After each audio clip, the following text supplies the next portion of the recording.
Have you ever stopped to wonder why cultures separated by vast oceans and thousands of years tell such strikingly similar stories? From the flood myths of ancient Mesopotamia to the trickster tales of indigenous tribes and the heroic legends of modern cinema, humanity seems to be drawing from the same deep well of imagination. It's as if a hidden blueprint exists within all of us, a shared set of characters and plots that emerge again and again, regardless of time or place. This is no mere coincidence. These repeating patterns point toward something profound buried in the human psyche, something that connects every one of us through the stories we tell. The renowned psychologist Carl Jung once described this phenomenon when he wrote, "The collective unconscious consists of the sum of the instincts and their correlates, the archetypes." What if I told you that these mythic figures, the hero, the wise elder, the shadow, the trickster, aren't just inventions of creative minds, but reflections of universal aspects of our own inner world? They appear in our dreams, shape our religions, and fuel our most beloved books and films because they speak a language older than history itself. They are part of who we are, encoded into the very structure of human consciousness. In this video, we're going to explore why these archetypal characters and narratives emerge across disconnected civilizations and what they can teach us about our deepest fears, desires, and shared ways of thinking. We'll journey from Jung's foundational theories to modern psychological interpretations, uncovering how these timeless patterns influence everything from personal growth to cultural identity. So whether you've found yourself captivated by the resilience of a hero on screen, moved by the wisdom of a guiding figure in myth, or even haunted by a recurring symbol in your dreams, you're about to discover that you're tapping into something much larger than yourself. This is an invitation to look behind the curtain of story and perhaps understand a little more about what it means to be human. Imagine a mighty underground river flowing beneath the surface of the earth, unseen but connecting every continent. Its currents are deep and powerful, influencing the landscape above in ways we can only begin to perceive. This is a perfect metaphor for what the pioneering psychiatrist Carl Jung called the collective unconscious. He proposed that beneath our personal unconscious, which contains our own repressed memories and forgotten experiences, lies a much deeper, more fundamental layer of the human psyche.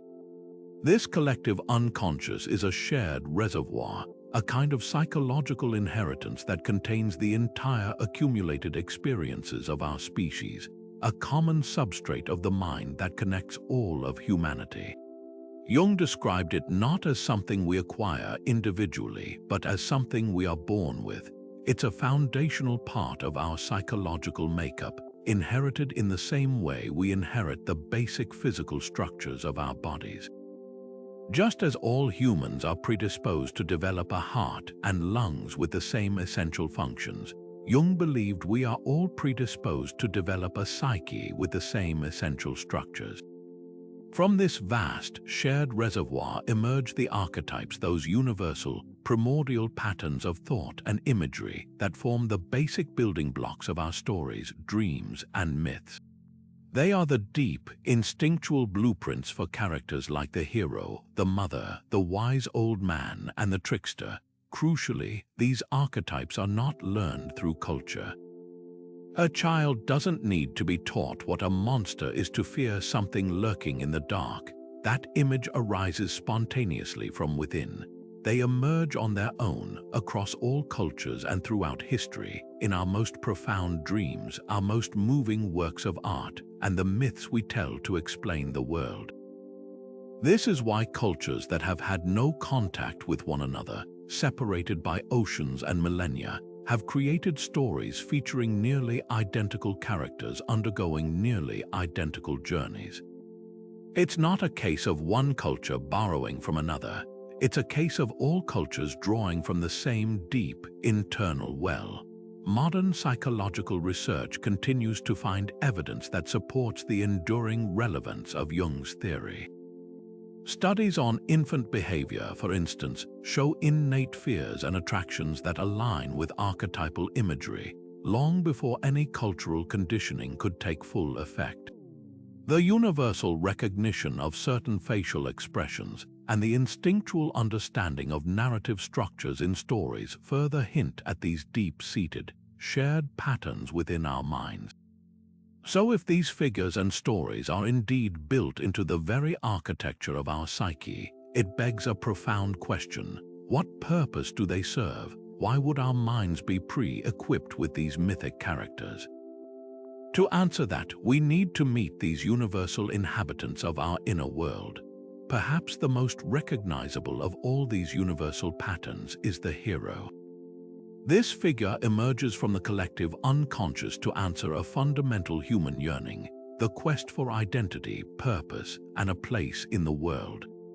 The hero's narrative is so deeply ingrained in us that we can find its structure in ancient epics like the Tale of Gilgamesh, written over 4,000 years ago, and in the modern saga of Luke Skywalker, created just decades ago.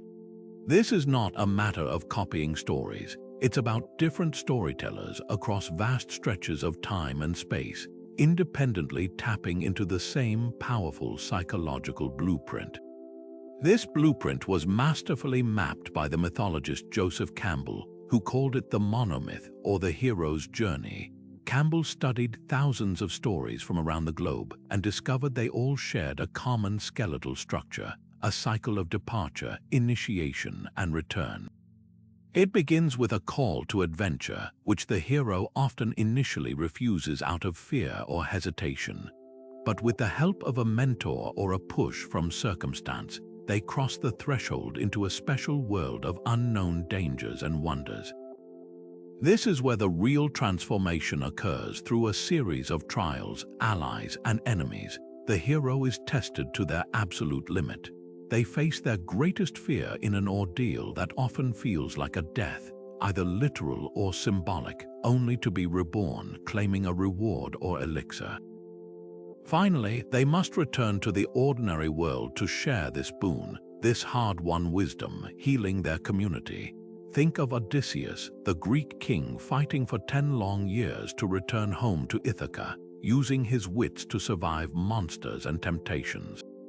Or consider Mulan, who defies tradition to take her father's place in the army, confronting not only an invading force but also the rigid expectations of her society to discover her true strength. In our own time, Harry Potter's entire story is a classic hero's journey, an ordinary boy living under the stairs who answers the call, learns magic, confronts the shadow in the form of Voldemort, and ultimately restores balance to his world. From a psychological standpoint, the hero archetype is a powerful symbol of our own ego's struggle. The journey outward into a world of monsters and magic is a perfect metaphor for the journey inward, into the vast and often frightening territory of our own unconscious. The trials the hero faces represent the internal challenges we all must overcome: our doubts, our traumas, our weaknesses. The ultimate victory and the claiming of the elixir symbolize the achievement of self-realization, the hard-won integration of different parts of our personality into a more whole and complete self. The hero doesn't just slay a dragon, they conquer the chaos within, and in doing so, they bring back something valuable, not just for themselves but for everyone. They achieve renewal personally, which in turn allows them to renew their society. So where does your own hero's journey begin? Perhaps you've already heard a call to adventure, a new job opportunity that scares you, a move to a new city, or simply the decision to face a personal challenge you've been avoiding. Maybe you're currently in the belly of the whale, feeling tested and transformed by a difficult period in your life. The beauty of this archetype is that it's not reserved for legends on a screen. It's a map for our own lives, a deeply encoded script for growth and courage. And while every hero must ultimately walk their path alone, they rarely do it without a little guidance. This innate need for wisdom on our journey brings us to another essential archetype, one that appears just when the hero feels most lost. Just when the hero feels completely lost in the dark woods of their journey, unsure of which path to take or how to survive the trials ahead, a figure often emerges from the shadows. They are not there to fight the battle, but to light the way. Picture the ancient, bearded Merlin guiding the young King Arthur with his prophetic visions, or the small, green Yoda in his swamp, patiently teaching Luke Skywalker to feel the Force. Think of the Greek Titaness Themis, the embodiment of divine order, law, and custom, who offered counsel to the gods of Olympus. These are not mere characters. They are manifestations of two of our most cherished archetypes, the wise old man, or Senex, and the wise old woman, often connected to the Anima or the Great Mother. These archetypes are the personification of accumulated wisdom, the kind that can't be found in any book but is earned through a lifetime of experience. They represent intuition that cuts through illusion, moral authority that commands respect, and a deep, often cryptic, knowledge of how the world truly works. In myths and stories, they serve a very specific and vital function. They are the mentors. They appear at the critical crossroads in a hero's life, offering a magical tool, a crucial piece of advice, or a stern warning that helps the protagonist navigate the impossible challenges ahead. They symbolize that inner voice of reason, the conscience that whispers the right path when our emotions are screaming in panic. They are the part of us that, deep down, already knows the answer. We see this pattern everywhere we look in storytelling. Gandalf the Grey from The Lord of the Rings is a quintessential wise old man, guiding the Fellowship, illuminating the history of the One Ring, and sacrificing himself so the quest may continue. The fairy godmother in Cinderella is a beautiful expression of the wise old woman, arriving in a moment of deepest despair to provide not just a beautiful dress and a carriage, but the gift of hope and the chance to transform one's destiny. And we can look to the real-world myths of ancient Greece, where the Oracle of Delphi served as a direct channel for this archetype, her cryptic prophecies guiding kings and commoners alike, forcing them to look within to decipher the meaning. From a psychological perspective, these figures are not just external characters, they are internal guides that surface from our own unconscious. This is why they so frequently appear in our dreams, particularly during periods of intense stress, uncertainty, or when we face a major life decision. You might dream of a kind, elderly teacher you've never met giving you a key, or a serene grandmother figure pointing you toward a specific path. This is your own psyche, tapping into the collective reservoir of the wise archetype, offering a solution that your conscious, worried mind has been unable to see. It's the unconscious communicating its knowledge in a form we can understand and trust. So who has played this role in your waking life? Was it a grandparent whose simple stories held profound lessons, a teacher who saw potential you didn't, or a friend who offered the perfect advice at just the right moment? These people become the human vessels for this powerful archetype, reminding us that guidance is always available, both from without and within. Yet, for all their benevolence, these figures of order and wisdom have a perfect, chaotic opposite, an archetype that doesn't build structures but gleefully tears them down. Now, just as we find comfort in the wise guide, our stories also hold a space for a figure who is the absolute opposite of order, the delightful, frustrating, and utterly necessary trickster.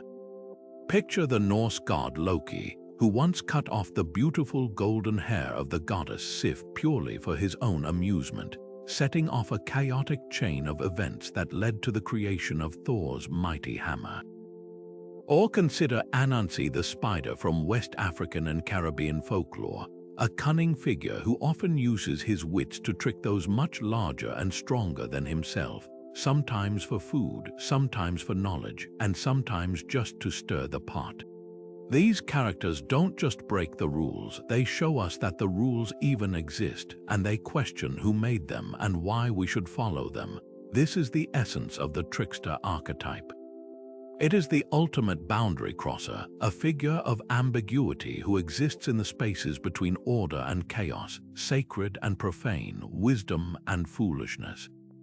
The trickster is a shapeshifter, both literally and metaphorically, refusing to be pinned down to a single identity or a fixed moral code.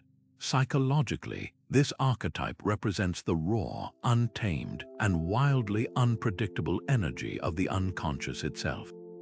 It's that part of our psyche that doesn't follow a linear plan, that throws a curveball into our carefully laid intentions, and that forces us to adapt, think on our feet, and grow in ways we never anticipated. The trickster doesn't ask for permission, it simply acts, and in doing so, it shatters old structures to make way for something new. We see this pattern echoed in myths and stories from every corner of the globe. In many Native American traditions, Coyote is the quintessential trickster, a creator and a destroyer, a cultural hero who steals fire for humanity, and a foolish glutton who gets himself into constant trouble because of his own arrogance and appetites. In ancient Greece, the god Hermes fulfilled this role perfectly. On his very first day of life, he invented the lyre and then promptly stole the sacred cattle of his brother Apollo, managing to talk his way out of punishment by charming the other gods with his cleverness and creativity. Even in our modern media, the archetype is alive and well. Think of Bugs Bunny calmly munching on a carrot while he outsmarts every hunter who dares to challenge him, turning the established power structure on its head with a sly, "What's up, Doc?" The trickster's role is profoundly dualistic. On one hand, this energy is a vital catalyst for innovation and necessary change. By challenging rigid systems, mocking arrogance, and breaking conventions, the trickster prevents stagnation. It introduces flexibility, humor, and a different perspective that can solve problems traditional thinking cannot. Every culture needs a little bit of this rebellious energy to stay healthy and avoid becoming too rigid or self-serious. On the other hand, the trickster's chaos carries a real risk of pure destruction. When this energy is unchecked, it can lead to nihilism, cruelty, and the breakdown of social bonds without anything new to take its place. The trickster doesn't always care about the consequences of its actions, and that's where the danger lies. So when might inviting a little trickster energy into your own life be beneficial? Perhaps when you feel stuck in a rut, bound by routines that no longer serve you, or paralyzed by the need to always do the right thing. The trickster encourages us to question arbitrary limitations, to play with new ideas, and to not take ourselves so terribly seriously all the time. It's the part of us that wants to wear a mismatched outfit, take a different route to work, or challenge an outdated office policy with a clever workaround. This isn't about causing harm, but about introducing a creative disruption that can break us out of autopilot and open the door to unexpected possibilities. This chaotic, transformative force stands in stark contrast to the next archetype we encounter, one that represents the very source of life, nurturance, and protective power. In stark contrast to the unpredictable chaos of the trickster, another profound archetype emerges from the depths of our shared psyche, one that represents the very source of life itself. This is the Great Mother, a figure so fundamental to human experience that her image is carved into some of the oldest statues ever discovered. Picture the fertile, life-giving earth after a spring rain, the unconditional protective embrace that soothes a crying child, and the fierce, terrifying devotion of a force that would tear the world apart to reclaim what is hers. She is the ultimate duality, the womb and the tomb, the giver of life and the one who takes it back, in a never-ending cycle that mirrors the ruthless and beautiful patterns of nature itself. We see this complex archetype embodied in powerful goddess figures across ancient pantheons. The Egyptian goddess Isis, for example, was revered as the devoted mother who used her immense magical power to resurrect her murdered husband Osiris and protect her infant son Horus, making her a symbol of healing, protection, and maternal loyalty. Yet her story is also one of immense grief and relentless pursuit, showing the lengths to which this energy will go. Similarly, the Greek goddess Demeter, the embodiment of the harvest, plunged the world into an eternal winter when her daughter Persephone was abducted, refusing to let anything grow until she was returned. This story perfectly captures the archetype's dual nature. She is the source of all nourishment, but her grief can bring forth barrenness and death. And then there is the Hindu goddess Durga, a many-armed warrior deity who rides a tiger into battle. She is a fierce protector who destroys demons, a mother to the entire universe who is both beautiful and terrifying, demonstrating that true nurturing sometimes requires immense power and even violence to maintain balance and safety. This archetype's psychological significance runs incredibly deep. It embodies our most fundamental human needs for security, for unconditional love, and for a connection to our origins. The Great Mother represents the ultimate source we all spring from, and the comforting presence we long to return to in times of trouble. She is the feeling of home. This is why we see her venerated in so many forms across global cultures. The Greek Gaia was the primordial mother of all life, the physical planet itself who gave birth to the sky, the mountains, and the sea. In the Aztec tradition, Tonantzin, whose name means our sacred mother, was an earth and fertility goddess of immense compassion, a figure so powerful that her worship was later syncretized with that of the Virgin Mary in Christianity. Mary herself is a potent example of the archetype's nurturing aspect, a mother of divine sorrow and infinite compassion, an intercessor and a source of solace for billions. This pattern is far from confined to ancient texts. It continues to shape the stories we tell today. In modern media, a character like Galadriel from The Lord of the Rings radiates this energy. She is ethereally beautiful and profoundly wise, offering guidance and light to the Fellowship, yet she herself confesses to a terrifying power, a potential to become a great and terrible queen who would dominate Middle-earth out of a desire to save it. She is the nurturer and the destroyer in one being.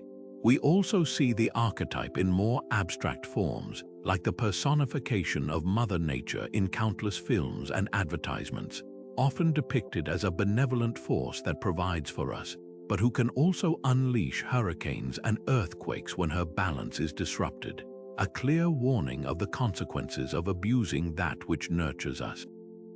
How does this powerful duality influence your own views on care and power?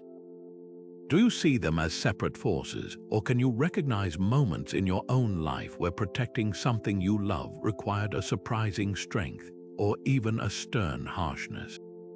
Perhaps you've experienced this archetype through a parent who was both your greatest comfort and your most challenging disciplinarian, teaching you that real love isn't just about softness, but also about providing the structure and strength necessary for growth. This essential understanding of power wielded for a protective, ordering purpose seamlessly leads us to the next universal figure, one who represents the structural framework of society itself. Now consider the vast, open sky above a boundless expanse that can offer life-giving rain and warmth, but can also crack with terrifying thunder and unleash destructive storms. This duality is perfectly captured in the archetype of the father, a figure who stands in stark contrast to the earth-bound nurturance of the Great Mother. Where she represents the chaotic, fertile, and often unpredictable forces of nature and emotion, he represents the imposing structures of law, order, and patriarchal authority. Picture Zeus, the Greek king of the gods, hurling lightning bolts from his throne on Mount Olympus to enforce his will, or Odin, the All-Father in Norse mythology, who presides over Valhalla, rules through wisdom and sacrifice, and upholds the cosmic order. These are not just powerful gods, they are manifestations of a fundamental psychological pattern, the Father Archetype. This archetype symbolizes the very framework of society. It is the principle of structure, discipline, logic, and the rules that govern our lives. It provides the necessary boundaries that contain the nurturing chaos of the mother, creating a world where things have names, orders are followed, and consequences are real. In the realm of psychology, particularly in the Freudian school, which was contemporary with Jung, this archetype is intimately linked to the development of the superego, that internalized voice of authority, the moral compass we develop by integrating the rules and expectations of our parents and culture. The Father Archetype helps us understand limits, strive for achievement, and navigate the complex social world by internalizing a sense of right and wrong, of duty and responsibility. We see this pattern reflected in the most powerful religious and mythological figures across history. In the Abrahamic faiths, God is most commonly understood as God the Father, a singular, ultimate authority who lays down divine law, judges actions, and offers a protective, if sometimes stern, guidance to his children. The ancient Egyptian sun god Ra was another embodiment of this archetype. As the ruler of the gods and the bringer of light, he represented order Mat triumphing over chaos Isfet, and his daily journey across the sky was a symbol of the consistent, reliable structure upon which all life depended. Even in our modern stories, we find potent, if often twisted, expressions of this archetype. In his initial portrayal, Darth Vader is the ultimate authoritarian father figure, an imposing, masked embodiment of the Empire's rigid order, who uses fear and discipline to enforce his will, famously telling his son, "I am your father," in a moment that conflates personal relationship with overwhelming authority. Yet, like the sky itself, this archetype holds a profound duality. It can be immensely protective and empowering. A good father provides the security and structure a child needs to explore the world, offering clear boundaries that make one feel safe and the encouragement to achieve great things. This is the father who is a wise king, a fair judge, or a strong leader who protects the community from external threats. However, when this energy becomes unbalanced or corrupt, it can quickly turn oppressive and tyrannical. It can manifest as rigid, unthinking dogma, the crushing weight of unreasonable expectations, or authority that demands obedience through fear rather than earning respect through wisdom. The archetype doesn't inherently create good or bad fathers. Rather, it provides the raw psychological material that our cultures and individual experiences then shape into its various forms. The way a society depicts its father figures, from benevolent to vengeful, often reveals its deepest attitudes toward authority, power, and control itself. So how have the authority figures in your own life, whether a parent, a teacher, a boss, or even a societal institution, shaped the person you have become? Did they provide a stable framework that helped you grow confident and secure, or did their influence feel more like a set of chains that limited your potential? Recognizing this archetype at play allows us to understand these dynamics not just as personal history, but as part of a universal human experience with a powerful psychic pattern. This necessary focus on external structure and conscious order, however, naturally draws our attention toward what it often tries to suppress or control: the mysterious, unknown, and frequently frightening aspects of our own psyche that we try to keep hidden. Have you ever had a dream where you're being chased by a faceless figure, or perhaps you come face to face with a version of yourself that seems distorted, menacing, or utterly foreign? This unsettling experience is far more common than you might think, and it points directly to one of the most powerful and challenging archetypes in the human psyche, the shadow. This isn't just a spooky dream trope. It's a profound encounter with the parts of ourselves we've worked very hard to lock away.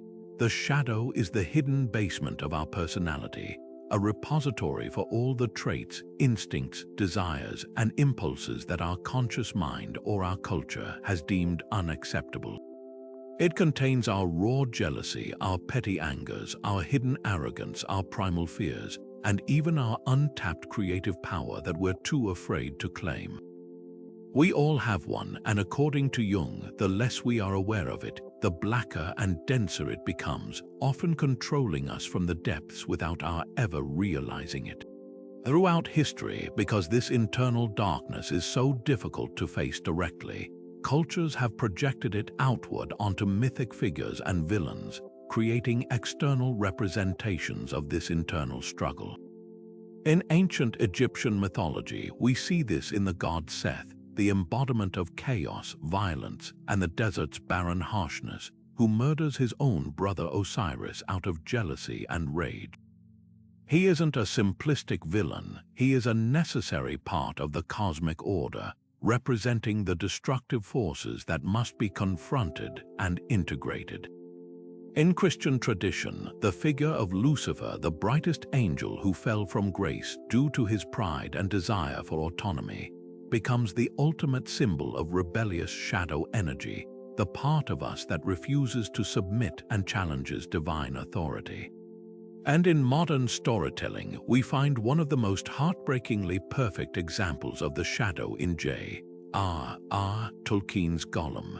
He is not a purely evil monster from the outside. He is a hobbit named Smeagol, corrupted by a powerful desire, the one ring which amplifies his worst instincts until they consume him. Gollum is a walking, talking shadow, a fractured self that follows the heroes, representing the dark cost of the ring's power and the potential fate that awaits anyone who cannot master their own inner darkness. The psychological purpose of the shadow is not to be defeated or destroyed, but to be confronted and integrated. Ignoring it doesn't make it go away. It simply gives it more power, allowing it to operate autonomously and often destructively. An unacknowledged shadow frequently leads to projection, where we see these unacceptable qualities not in ourselves, but in other people. We might vehemently criticize a colleague for their arrogance, all the while being completely blind to our own. We might feel intense, irrational anger toward someone who displays a vulnerability that we ourselves are terrified of showing.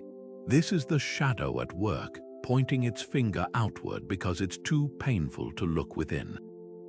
As Jung famously warned, everyone carries a shadow, and the less it is embodied in the individual's conscious life, the blacker and denser it is. The path to wholeness, what Jung called individuation, requires us to turn around, face that frightening figure in the dream, and ask it what it wants. It requires us to acknowledge that we are capable of pettiness, rage, and darkness, and that by owning these parts, we actually rob them of their destructive power over us. So what does your own shadow look like? What parts of yourself have you felt the need to hide, not just from others, but from your own awareness? Perhaps it's a competitive streak you dismiss as ambition, a creative passion you've buried for being impractical, or a deep-seated insecurity you cover with confidence. The shadow isn't all negative. It also holds positive potential we've repressed, like our inner artist or leader, because we were once told it wasn't important or we were afraid of failing. This difficult but essential work of confronting our inner darkness is what ultimately prepares us for a more conscious and healthy connection with others, leading us directly to the next set of archetypes that govern our most intimate relationships and our inner sense of partnership. Now, if the shadow represents the parts of ourselves we try to hide, the Anima and Animus represent the parts of ourselves we are often searching for in others. These are perhaps the most relational of all the archetypes, acting as a bridge between the conscious ego and the unconscious, and most famously, as the psychic blueprint we project onto the world in our search for love and connection. For men, this inner counterpart is the anima, a latent feminine aspect. For women, it is the animus, a latent masculine aspect. Jung proposed that every person is psychologically bisexual, containing the potential of both masculine and feminine qualities, and these archetypes are the personification of that potential. They are not about biological sex or gender roles, but about fundamental energies, the anima often embodying qualities like emotion, intuition, relatedness, and the realm of the erotic, while the animus relates to logic, assertiveness, thought, and power. Throughout mythology, we see these figures appear as captivating, often tempestuous, guides or lovers who hold a powerful sway over the hero. They can be enchanting muses who inspire greatness or dangerous seducers who lead one astray, reflecting the dual nature of this inner relationship. The Greek goddess Aphrodite is a quintessential anima figure, not just a symbol of beauty, but a potent force of attraction, creative eros, and unpredictable desire that can spark both wondrous art and terrible conflict. On the other side, a figure like the Hindu god Shiva embodies a complex animus energy. He is both a serene ascetic, deep in meditation representing focused thought and discipline, and a wild, destructive dancer who dissolves the universe representing raw, transformative power. These mythic beings show us that our inner counterpart is not a simple, gentle companion, but a powerful and sometimes disruptive force that demands to be acknowledged. We can see this dynamic play out beautifully in the ancient epic of Odysseus. His long voyage home is not just hindered by monsters, it is also delayed by several potent anima figures who each represent a different facet of this archetype and the temptation to remain unconscious. The sorceress Circe offers him a life of sensual pleasure and comfort, turning his men into swine, a metaphor for losing one's purpose to base desires. Later, the nymph Calypso offers him something even more seductive, immortality and eternal youth, if only he will stay with her on her hidden island. She represents a kind of spiritual stagnation, a blissful but unconscious existence where the goal of returning to his true life and responsibilities, his individuation, is forgotten. Odysseus is drawn to each of them, but he ultimately cannot rest with them. His story illustrates that while the allure of the anima is powerful, the goal is not to remain captivated by the projection, but to integrate its qualities into his own being, which is the only way he can finally return home to Penelope, a relationship between two whole people. The psychological role of this integration cannot be overstated. When a man remains unconscious of his anima, he might project this ideal feminine image onto the women he meets, falling head over heels in love not with the real person, but with his own fantasy. When the reality of the human being inevitably fails to match the perfect archetype, the result can be bitter disappointment, a string of failed relationships, or a perpetual search for the perfect partner who does not exist. Similarly, a woman who is unconscious of her animus might project that energy onto men, seeing them primarily as carriers of logic, power, or authority. She might find herself constantly attracted to assertive or intellectual men, yet also find herself in combative relationships with them, as her own unconscious animus manifests as an inner voice of stubborn, negative criticism, what Jung sometimes called the opinionated animus. This failure to recognize the source of these attractions and conflicts within ourselves is what leads to so much misunderstanding in our relationships. The path towards psychological health involves withdrawing these projections and recognizing that the qualities we so admire, desire, or even fight against in others are actually alive within us.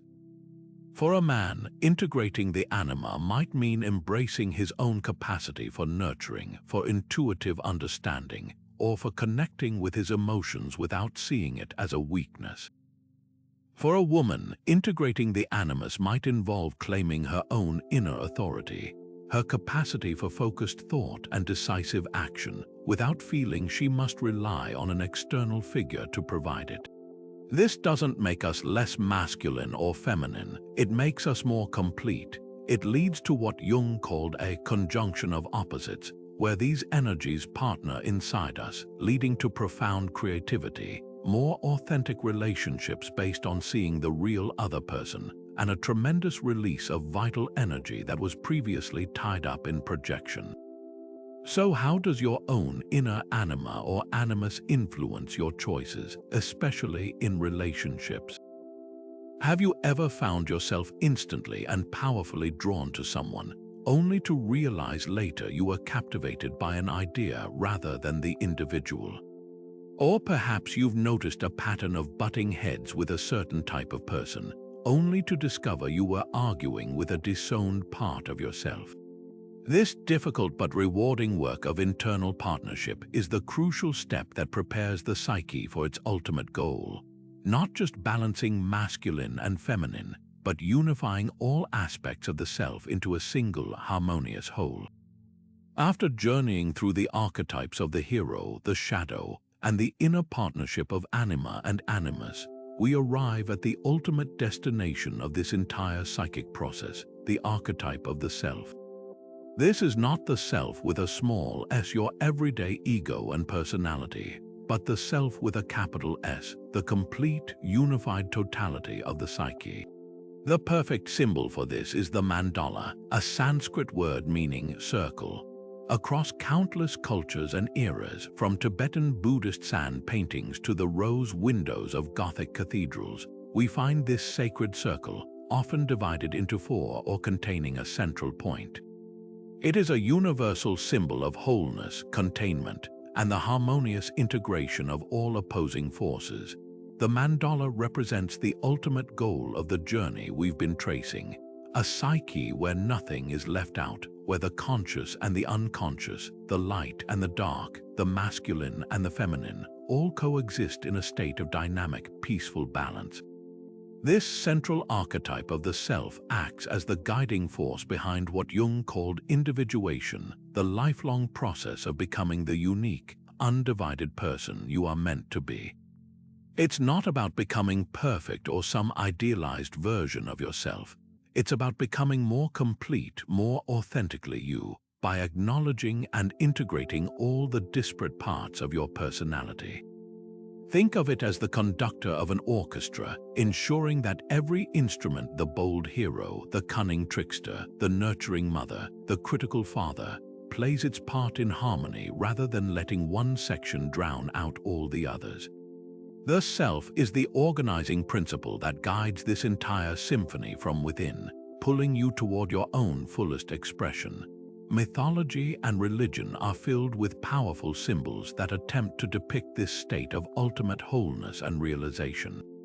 Many traditions speak of a divine child, a figure of new beginnings and pure potential, like the infant Jesus who is both human and divine, or the young Buddha who was destined for enlightenment.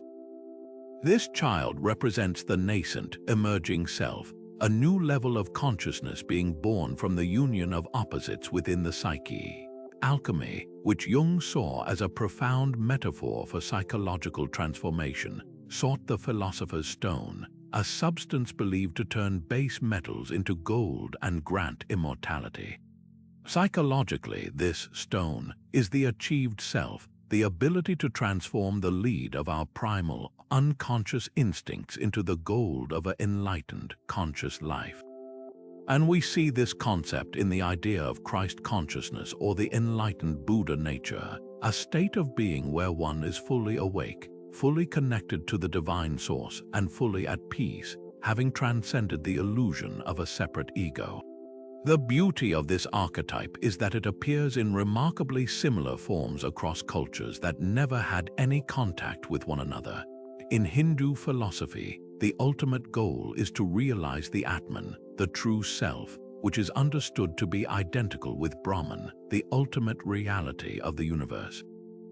This is the profound realization that the deepest part of the individual soul is one with the cosmic whole. In the Jewish mystical tradition of Kabbalah, there is the concept of Adam Kadmon, the primordial or heavenly Adam.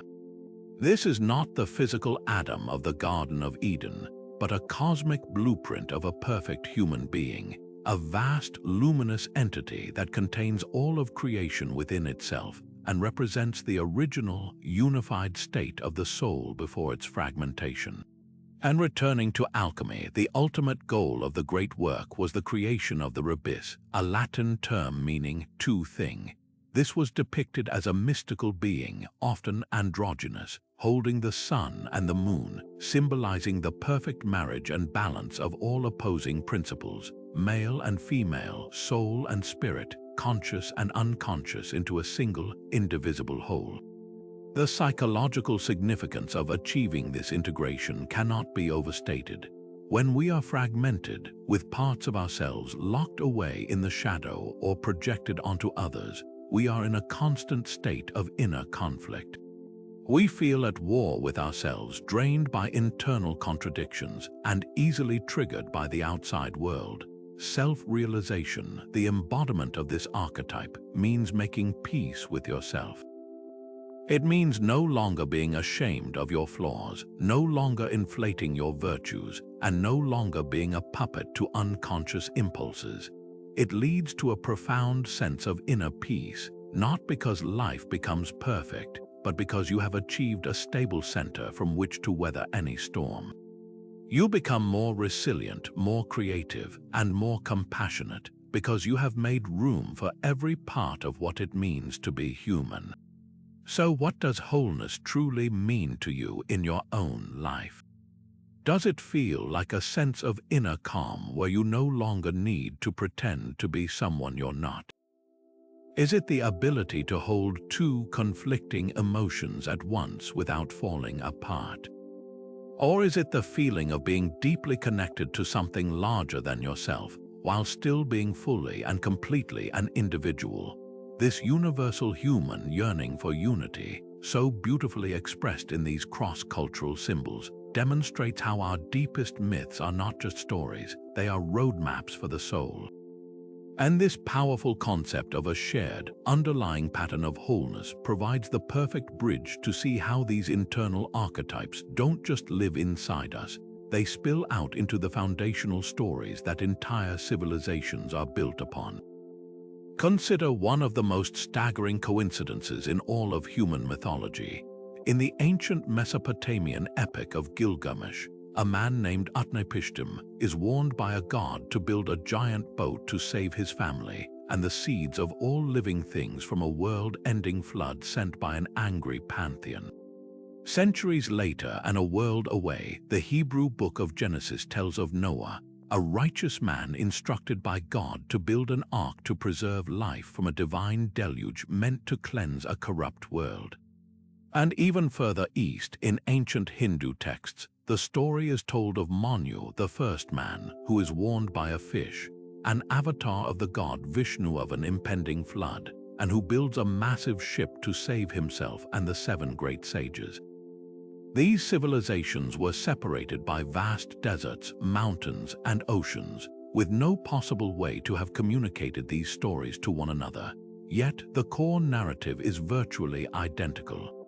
This is no simple coincidence. It is the unmistakable fingerprint of a powerful archetype rising from the collective unconscious, expressing one of humanity's most profound psychological dramas. The flood myth is far more than just a story about bad weather. It is a rich, symbolic tapestry weaving together 3 universal themes: purification, divine judgment, and rebirth. The floodwaters represent a total cleansing, a washing away of a world that has become spiritually corrupt, morally bankrupt, or irreparably broken. It is a divine reset button. In the Mesopotamian version, the gods send the flood because humanity's noise and overpopulation have become an unbearable nuisance. For the biblical narrative, it is the wickedness and violence of humankind that prompts God's sorrowful decision to start over. This theme of judgment speaks to a deep-seated human understanding of cause and effect, a sense that actions have consequences on a cosmic scale. But the story never ends with mere destruction. The ark, the ship, the chest, these vessels are powerful symbols of hope and preservation, carrying the seeds of a new world through the chaos. the dove that returns to Noah with an olive leaf, or the mountain peak that Utnapishtim's boat finally rests upon, signal the promise of rebirth, a new covenant, and the chance to begin again, wiser and more humble than before. From a psychological perspective, the flood is a breathtakingly perfect symbol for the overwhelming power of the unconscious itself. Just as the deluge submerges the entire known world, our unconscious emotions, grief, rage, repressed trauma, or even unacknowledged creative potential, can sometimes rise up and feel like they are utterly engulfing our conscious ego, the part of us we think of as I. We might feel like we are drowning in sorrow, flooded with anxiety, or swamped by circumstances beyond our control. The ark, in this personal context, is the conscious mind, the fragile but vital vessel of our identity and our values.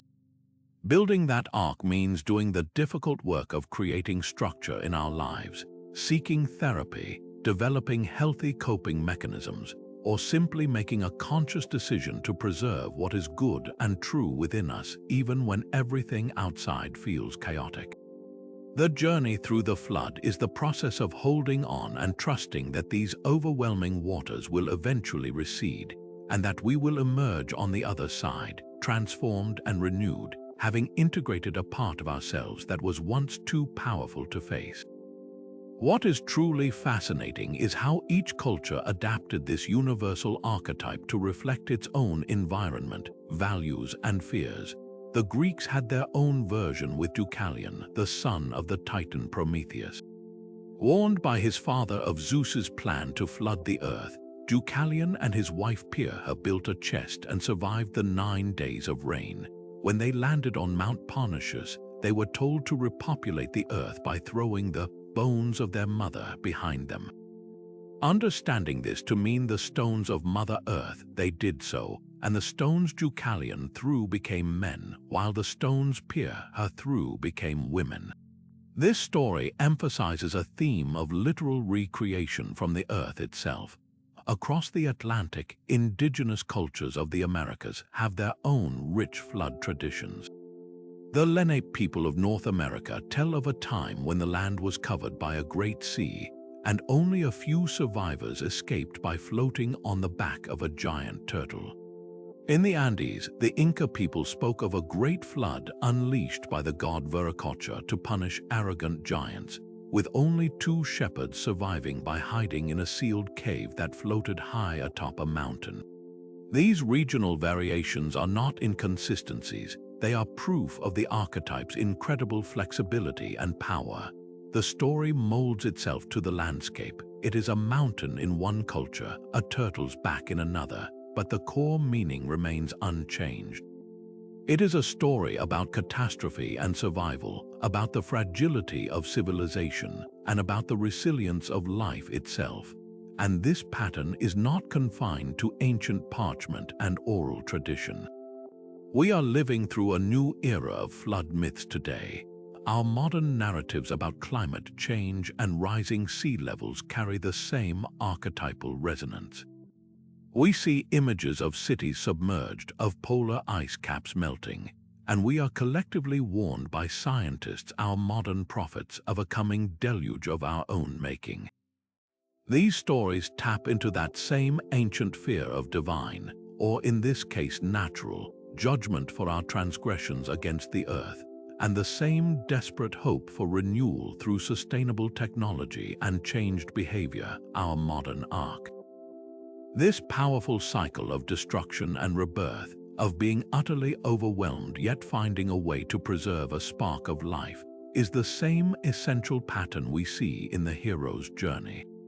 The hero must often face a symbolic death, a complete dissolution of their old self, before they can be reborn into a new, more capable identity. The flood myth is that pattern played out on a cosmic, collective scale, reminding us that endings are always followed by beginnings, and that from the deepest waters, new life inevitably emerges. Just as the flood myth speaks to our fear of annihilation and our hope for renewal, another profound archetype offers a different kind of promise, not survival through a cataclysm, but transformation through a willing sacrifice. This is the story of the dying and rising god, a narrative so powerful and pervasive that it forms the bedrock of some of the world's most influential religions and enduring myths. Picture the ancient Egyptian god Osiris, a wise and benevolent king who is murdered and dismembered by his jealous brother Seth, only to be magically reassembled and resurrected by his devoted wife Isis to become the lord of the underworld and the judge of the dead.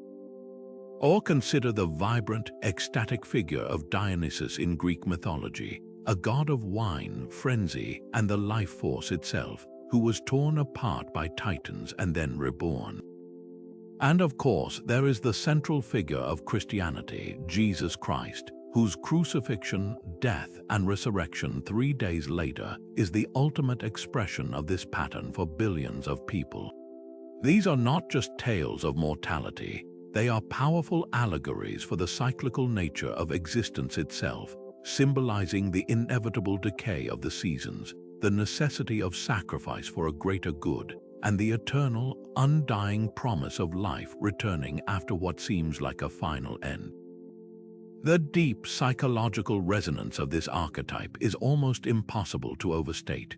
On a collective level, it speaks directly to the human experience of adversity, loss, and the hope that follows despair. It tells us that death, whether literal or metaphorical, is not a full stop but a comma, a necessary pause that precedes a new beginning. Psychologically, this mirrors the process our own ego must undergo for true growth to occur. The ego, our conscious sense of self, must often experience a kind of temporary death. We might face a crushing failure, a devastating heartbreak, or the collapse of a long-held belief about ourselves. In that moment, it feels like an ending, as if a part of us has truly died. The archetype of the dying and rising god provides a framework for this experience, assuring us that this dissolution is not a meaningless tragedy but a sacred part of a larger cycle. It is only by letting go of our old, rigid sense of self that we can be reborn into a new, more resilient and more conscious identity. This pattern offers immense comfort, providing a narrative of hope that can sustain people through the darkest periods of their lives, with the promise that renewal is always possible. It is no coincidence that this archetype flourishes most powerfully in societies built upon agriculture. For a farming community, the entire rhythm of life is dictated by the cycle of the seasons. The sun dies in the winter and the fields lie fallow and barren, as if the world itself has ceased to live. Then, with the spring, the sun returns, the rains come, and life bursts forth from the seemingly dead earth in an explosion of green. The dependence on this cycle is absolute. Survival hinges on its faithful return. The myth of the dying and rising god is a spiritual and psychological reflection of this earthly reality. The god's death is the harvested grain being cut down and buried in the earth. His resurrection is the new shoot breaking through the soil. The god becomes a divine embodiment of the crop itself, and his story sanctifies the natural world, turning the terrifying mystery of death into a necessary step in a guaranteed process of rebirth. We can trace this pattern through a breathtaking array of cultures. In ancient Sumer, there was the god Tammuz, a shepherd deity and consort to the goddess Inanna. His death was mourned annually, an event that was believed to cause the plants to wither and die, and his return brought the life-giving rains and the renewal of vegetation. The Norse myths tell of the beloved god Balder, the most beautiful and gracious of the Aesir, who was killed by a mistletoe arrow tricked into the hand of his blind brother Hertha by the mischief maker Loki. His death plunged all of Asgard into grief, and while his eventual return from the underworld was prophesied to occur after Ragnarök, his story is one of innocence slain and the hope for a future restoration. Even in our modern fiction, this archetype remains incredibly potent. In J.R.R. Tolkien's The Lord of the Rings, the wizard Gandalf the Grey falls into a seemingly bottomless abyss while battling a demon of the ancient world. He does not merely survive, he is sent back, transformed into the more powerful Gandalf the White to complete his mission. His death was not an end, but a necessary step for his empowerment and the ultimate success of the quest. This theme invites a deeply personal reflection. We've all experienced winters of the soul, periods of grief, failure, or transition where it felt like a part of us had to die. Perhaps it was the end of a relationship that forced you to let go of an old identity, or a professional setback that shattered your confidence, only for you to rebuild it in a stronger, more authentic way.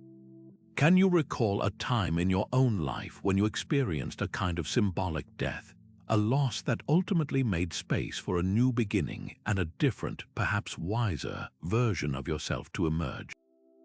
This personal resonance is the true power of the archetype. It translates the grand, cosmic cycle of the seasons into the intimate rhythm of a human life, giving profound meaning to our struggles and assuring us that endings are merely precursors to new forms of beginning. This understanding of time not as a linear arrow but as a repeating, cyclical pattern of death and rebirth fundamentally shapes how we perceive not only our personal histories, but the entire sweep of human civilization. Think about the last time you woke up from a dream with your heart pounding, perhaps after being chased by some unseen menace through a labyrinth of strange corridors. Or maybe you've had the experience of a serene, otherworldly figure appearing to you in your sleep, offering a cryptic piece of advice that lingers long after you've opened your eyes. These aren't just random firings of a resting brain. According to Jungian psychology, they are direct, unfiltered expressions of the collective unconscious.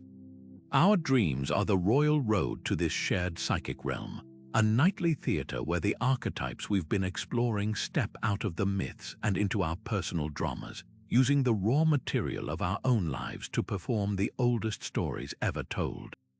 Jung believed that dreams are not merely personal puzzles to be solved, but are fundamentally objective and impersonal. They are messages from a deeper layer of the psyche that is common to all of us. When you dream, you are essentially tuning into a broadcast from the collective unconscious, and the characters that appear, the menacing pursuer, the wise guide, the enchanting lover, the helpless child, are the archetypes themselves, wearing masks tailored from your personal memories and experiences. A figure that looks like your old-school bully might actually be a manifestation of your personal shadow, while a teacher you admired could be the vessel for the wise old man archetype, arriving to offer insight during a time of confusion. This is why two people can dream of a giant wave. For one, it might symbolize overwhelming emotion connected to a recent argument, while for another, it might connect to the ancient flood archetype, representing a feeling of divine judgment or a need for purification. The imagery is personal, but the underlying patterns are universal.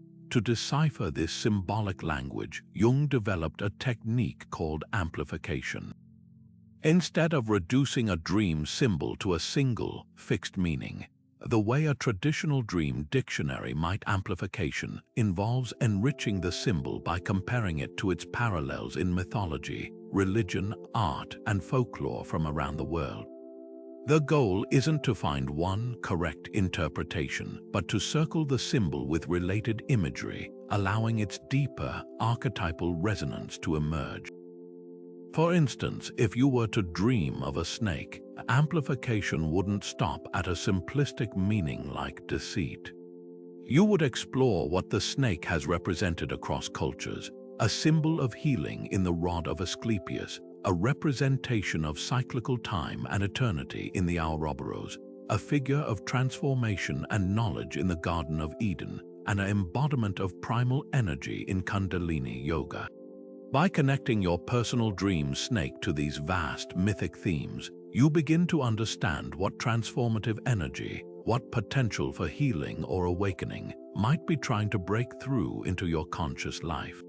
Let's make this even more practical. Imagine you dream of a crumbling, abandoned house. A reductive approach might say this represents your neglected life. But amplification would encourage you to explore the house as an archetypal symbol. In fairy tales, the house in the woods is often a place of testing and initiation, like the cottage of the three bears or the witch's house in Hansel and Gretel. In dreams, the house frequently symbolizes the dreamer's own psyche, with different rooms representing different aspects of the self. So a crumbling house might not just be about neglect. It could point to a foundational aspect of your personality or a deeply held belief system that is in the process of deconstruction, making way for a necessary, if uncomfortable, rebuilding. The archetypal lens doesn't just tell you what's wrong. It frames your personal struggle as part of a heroic, universal process of renewal. This is why keeping a dream journal can be one of the most revealing practices for self-discovery. By recording your dreams upon waking, you begin to identify the recurring characters and settings that populate your personal mythology. You might start to notice that the wise old woman who occasionally gives you directions in your dreams tends to show up whenever you're facing a major decision at work, confirming her role as an inner guide. You may realize that the shadowy figure you're always running from appears during periods when you're feeling particularly critical of yourself, suggesting it's time to turn around and confront that projected self-judgment. The patterns that emerge are a direct line to your unconscious dynamics, a nightly report on which archetypes are most active in your life and what they are trying to tell you. So what mythic figures have been appearing on the stage of your own dreams lately? Is there a trickster causing humorous chaos, revealing where you're being too rigid? Or perhaps a great mother figure offering comfort, signaling a deep need for nurturance? Paying attention to these visitors is the first step in beginning a conscious dialogue with the deepest parts of yourself. A conversation that continues seamlessly when we turn on the television or open a book, finding these same ancient patterns woven into the stories we consume every day. This same ancient magic that fuels our oldest myths and most vivid dreams doesn't just live in dusty tomes or our sleeping minds. It's the very engine behind the multi-billion-dollar stories we consume in theaters and bookstores today. Think about the staggering, global phenomenon of a character like Harry Potter. An ordinary boy who discovers he is a wizard is called to a great destiny and must face a terrifying Dark Lord. Or Katniss Everdeen from the Hunger Games, a reluctant hero who volunteers for almost certain death to protect her sister and inadvertently becomes the symbol of a revolution. Their stories captivate millions not because they are entirely new, but precisely because they are profoundly old. They are modern vessels for the classic hero archetype, and their immense popularity is a powerful testament to the fact that these deep psychic patterns haven't faded. They've simply found a new medium. Filmmakers and novelists, whether they realize it or not, are modern-day mythmakers. They are tapping into the same collective unconscious that once inspired shamans and storytellers around a campfire. Some creators do this with conscious, scholarly intention. The most famous example is undoubtedly Christopher Vogler, a Hollywood development executive who in the 1980s took Joseph Campbell's work on the monomyth and distilled it into a practical 7-page memo for screenwriters. That memo, which outlined the stages of the hero's journey and the essential archetypal characters, eventually became the book The Writer's Journey, and it fundamentally changed modern storytelling.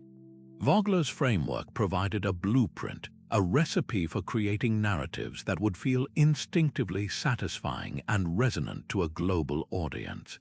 It's no coincidence that he worked as a consultant on Disney's The Lion King, which is a near-perfect animated rendition of the hero's journey, complete with a young hero Simba, a wise old mentor Rafiki, who even draws a mandala, a tragic death of the father Mufasa, a descent into a shadowy underworld, the jungle with Timon and Pumbaa, and a triumphant return to reclaim his right.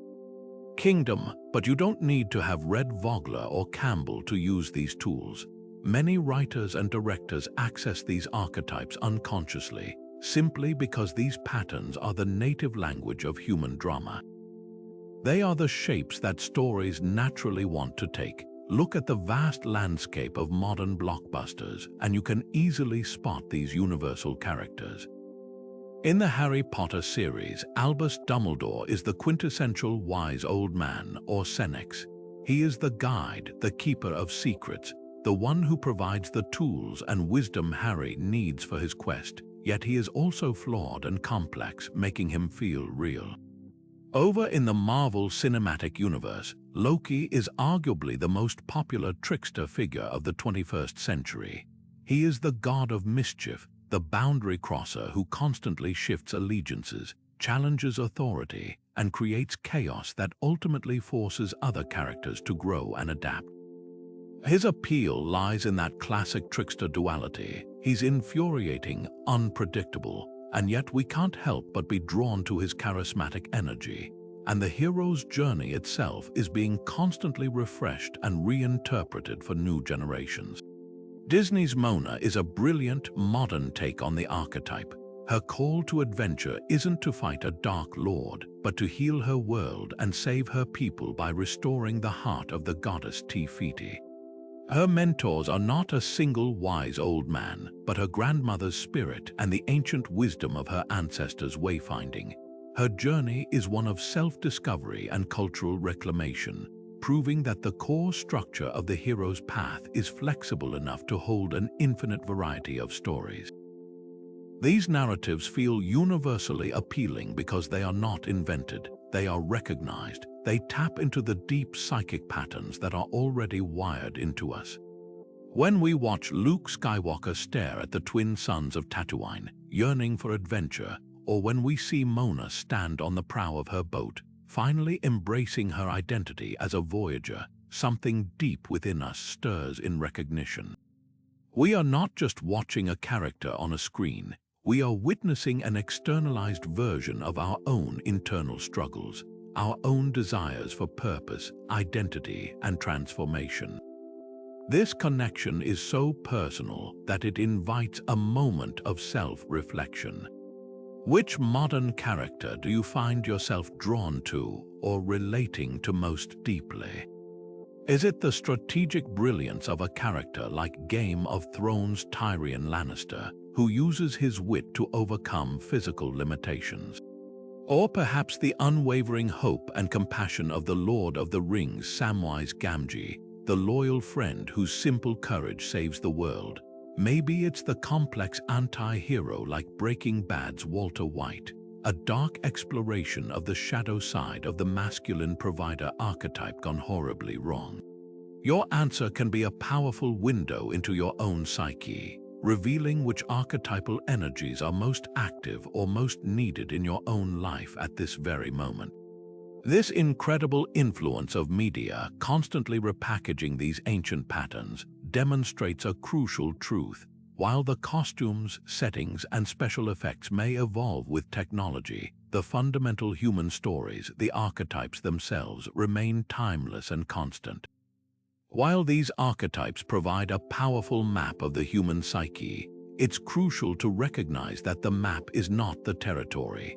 The traditional depictions of the Great Mother as solely nurturing or the father as solely authoritarian have often been bound by the cultural assumptions of their times, reinforcing rigid gender stereotypes that can feel restrictive and outdated. For decades, critics have rightly pointed out that framing the archetypes in such binary terms risks cementing social roles rather than liberating the human spirit. A purely nurturing mother archetype can box women into expectations of endless self-sacrifice, while a solely disciplinarian father figure can justify oppressive authority and stifle emotional expression in men. The beauty of Jungian psychology, however, is that it was never meant to be a prison. Jung himself saw archetypes as universal potentials that transcend the specific forms they take in any given culture. They are like deep ocean currents, constant in their energy, but whose surface waves are shaped by the winds of social change. This is why we are now witnessing a thrilling evolution in how these patterns manifest in our stories, an expansion that reflects our growing understanding that these energies belong to everyone, regardless of gender. This dynamic shift is brilliantly illustrated by the rise of the female hero, a figure who embodies the classic hero's journey but often integrates it with traditionally feminine strengths. Wonder Woman is a perfect example. She is not simply a male hero in a female body. She is a powerful warrior from the island of the Masera, but her ultimate power often lies not in brute force but in compassion and a fierce desire to protect life. Her lasso compels truth, a weapon of connection rather than destruction. She represents the integration of the animus, the masculine principle of action, courage, and assertiveness into a female protagonist, not to make her more like a man, but to make her a more complete and powerful woman. On the flip side, we see a welcome expansion of the masculine through nurturing male figures who embody the qualities of the anima. Think of the profound impact of a real-life person like Mr. Rogers, a man whose gentle, soft-spoken presence was a national testament to the power of kindness, emotional intelligence, and unconditional positive regard. He was a father figure who led not with authority and discipline, but with empathy and care, demonstrating that strength and nurturance are not opposites but can be beautifully woven together. From a psychological perspective, this cultural evolution is a massive collective step toward integrating the anima and animus within every individual.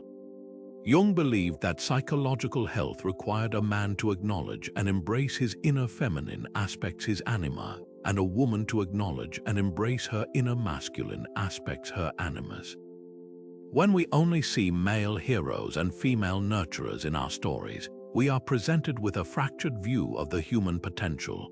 But when our media begins to reflect a more fluid expression, when men can be caregivers and women can be rescuers, it gives us permission to explore the full spectrum of these energies within ourselves. It externalizes the internal process of individuation, showing us that wholeness involves claiming all of our parts. This isn't about erasing differences, but about enriching our understanding of what it means to be a complete person, free from the constraints of outdated social scripts. Modern retellings of classic fairy tales are actively deconstructing these old archetypal containers to explore this very complexity. The film Maleficent completely reimagines the classic dark mother or evil fairy archetype from Sleeping Beauty. Instead of a one-dimensional villainess, she becomes a tragic figure, a powerful being betrayed and wounded, whose actions are motivated by a complex mix of vengeance and a twisted, protective love for the child she initially cursed. She embodies the destructive aspect of the Great Mother, but the story forces us to empathize with her pain and understand her actions, blurring the line between villain and protector. Similarly, Disney's Frozen delivered a seismic shift by explicitly challenging the archetype of true love's kiss coming from a princely stranger. The act of true love that saves the day is not a romantic kiss from a man, but the self-sacrificing, sisterly love between Anna and Elsa. This single narrative choice powerfully redefines the savior archetype, moving it from an external masculine force to an internal feminine one. And in doing so, it offers a much more empowering and modern message about where our strength and salvation truly come from. This evolution in our stories invites a necessary personal reflection. How have these archetypal images, both old and new, subtly shaped your own perceptions of gender and what you expect from yourself and others? Have you ever felt pressured to conform to a traditional archetypal role, like being the unemotional provider or the always available nurturer? Or have you found freedom and inspiration in seeing characters that break these molds, giving you a new model for your own identity? Recognizing that these patterns are dynamic and not rigidly tied to biology is incredibly liberating. It allows us to appreciate the archetypal energy itself, the power of the nurturer, the strength of the warrior, the wisdom of the guide, as human qualities first and foremost, available for anyone to express in their own unique way. This conscious engagement with evolving archetypes provides us with a more flexible and adaptive toolkit, which becomes especially valuable as we navigate the significant turning points in our lives. These profound shifts we navigate throughout our lives, from the moment we are born to the challenges of adolescence, the commitment of marriage, and even the finality of death, are not just random events. They are the very stuff of our personal mythology, and remarkably, cultures across the globe have developed specific rituals to guide people through them, each one a brilliant, real-world enactment of the archetypal patterns we've been exploring. These rituals are known as rites of passage, and they don't just mark a change, they actively shape it, using the timeless structure of the hero's journey to provide a container for transformation.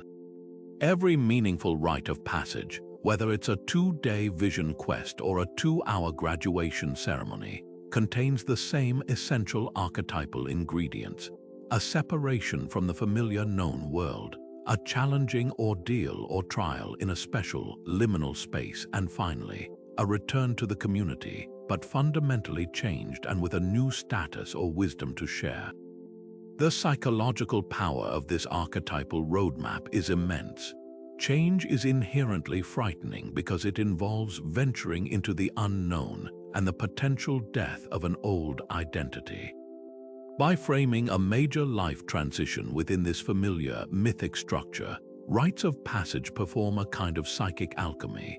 They transform raw, terrifying anxiety into a focused, purposeful challenge. The individual isn't just losing their childhood, they are embarking on a quest to earn their adulthood. They aren't just grieving a lost loved one, they are guiding their spirit to the afterlife and being initiated into the role of an elder who understands the cycle of life. The archetypes provide a narrative that makes sense of the chaos, assuring us that the discomfort and fear are not signs that something is wrong, but are necessary parts of a universal and noble process of growth. This external ritual holds up a mirror to our internal experience, showing us that what we are going through is not a personal failing but a human passage, walked by countless souls before us. We can see this beautiful, archetypal choreography in action across wildly different cultures. Consider the vision quest practices found in many Native American traditions. A young person on the cusp of adulthood is separated from their tribe and guided by an elder, a classic wise old man or woman archetype. They are sent alone into the wilderness, a literal and metaphorical threshold space where they must fast, pray, and face their deepest fears and physical hardships. This is the ordeal, the belly of the whale. The goal is to receive a vision, a gift from the unconscious that will reveal their purpose and identity, their true name. When they return to the community, they are no longer a child. They are reintegrated as a young adult with a defined role, having connected with their own inner guide and claimed their spiritual power. Similarly, the Jewish bar and bat mitzvah is a powerful, modern rite of passage that follows this exact pattern. At the age of 13, a young person separates from the status of a child. They enter a prolonged period of study and preparation, a trial that requires discipline and the guidance of a rabbi, their mentor. The culmination is the ordeal itself, standing before the entire congregation to read from the Torah and deliver a speech, a very real test of courage and knowledge. Successfully navigating this trial transforms their status. They are returned to the community not as children, but as full-fledged members responsible for their own actions under Jewish law. The ceremony is a classic example of the return with the elixir. The young person brings their new knowledge and maturity back to enrich the community that supported them. Even our secular societies, which often lack formalized spiritual rituals, have created their own versions to fill this innate human need. A high school or university graduation ceremony is a perfect example. There is a clear separation, the putting on of the cap and gown, garments that set the graduates apart. There is a liminal space, the ceremony itself, a threshold between the world of student life and the unknown world of career or further study. There are mentors in the form of teachers and principals who offer final words of wisdom. And finally, there is the return, crossing the stage to receive a diploma, a symbolic object that marks their transformed status before they rejoin their families and the world as graduates, armed with the elixir of their education. These rituals, though sometimes feeling bureaucratic, still tap into that deep, archetypal need to mark and sanctify our transformations. So as we consider these frameworks that have guided humanity for millennia, it invites a very personal reflection. Looking back on your own life's journey, what event stands out as your most significant rite of passage? Was it a religious ceremony, a personal challenge you overcame, or perhaps a period of profound loss that forever changed your perspective?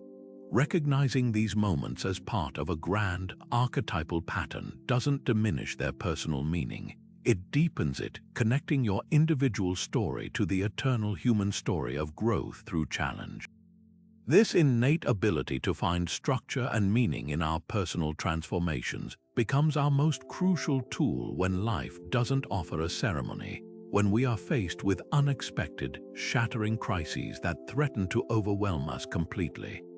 When the ground beneath our feet gives way, whether it's the sudden loss of a job, the shock of a health diagnosis, or a global event like a pandemic or natural disaster, our ordinary world vanishes, and we find ourselves thrust into a landscape that feels both alien and terrifyingly familiar. It is in these moments of profound disorientation and pain that we often turn, almost instinctively, to the oldest stories we know. We don't just crave distraction, we crave a map. And the archetypes we've been exploring provide exactly that, a deeply encoded psychological framework for navigating chaos and finding our way back to meaning. A crisis, by its very nature, shatters our normal sense of identity and purpose. The ego, our conscious self, feels utterly overwhelmed. In this state, the archetypes emerge from the collective unconscious not as abstract ideas, but as vital, living patterns that can guide our response. The hero's journey, for instance, becomes more than a myth. It becomes a personal roadmap. The call to adventure is the crisis itself, forced upon us. The refusal of the call is our initial denial, our desperate wish for things to return to how they were. Crossing the threshold is the painful acceptance that our old life is gone, and we must now move forward into the unknown. The trials are the daily struggles, navigating medical treatments, financial uncertainty, or deep grief.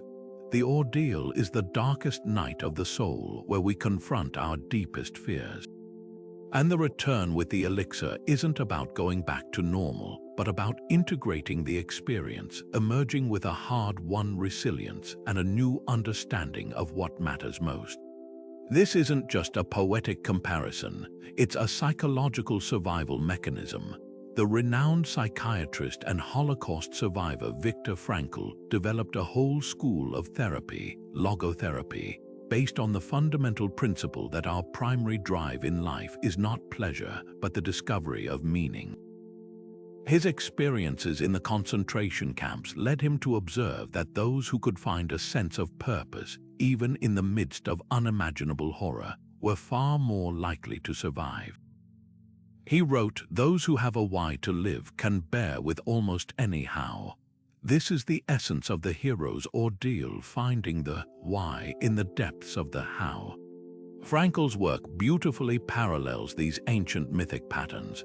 The descent into the underworld, a common motif in myths from Inanna to Orpheus, is the psychological equivalent of being stripped of everything familiar. The goal is not to avoid this descent, but to find a spark of meaning within it, to unearth a boon that can be brought back to the world. This transformative process is what turns a victim of circumstance into a survivor with a story, someone who has faced the dragon of suffering and returned with wisdom. We can see this archetypal coping mechanism playing out all around us, especially in recent global events. During the COVID-19 pandemic, the stories we told ourselves and each other were steeped in archetypal imagery. Healthcare workers were universally framed as heroes, embarking on a perilous quest against an invisible enemy, often lacking proper armor or weapons. The wise guides were the scientists and doctors, working tirelessly to provide knowledge and a path forward, a modern-day oracle. The trickster energy was present in the confusing and often contradictory information that swirled around, forcing us to adapt our thinking daily. We were collectively living a plague myth, a story found in everything from the Iliad to the Decameron, where society is brought to its knees by a force beyond its control and must find a way to purify and rebuild. On a personal level, a crisis like a divorce or a bankruptcy mirrors the descent and return arc. It feels like a death, the death of a relationship, a dream, or a financial security. The journey through that grief and rebuilding is a heroic trek through the underworld, and coming out the other side, though scarred, represents a resurrection into a new, often more authentic, life. This adaptive power of archetypes gives us a language for our suffering that transcends the personal and connects us to something universal. It reassures us that our pain is not a unique punishment, but part of the human condition, a chapter in a story that has been told since the beginning of time. So, in your own life, when the storms have hit, which archetypal stories have you unconsciously reached for? Did you tap into the resilience of the hero to just get through the next day? Did you seek the comfort of the Great Mother in the support of family or community? Or perhaps you encountered your own shadow, confronting weaknesses and fears you never knew you had, and in doing so began the difficult work of integration. Recognizing these patterns at work isn't about dismissing real pain with a simple story. It's about harnessing the power of narrative to transform that pain into a source of strength and understanding, proving that these ancient patterns are not relics but active, vital tools for human resilience.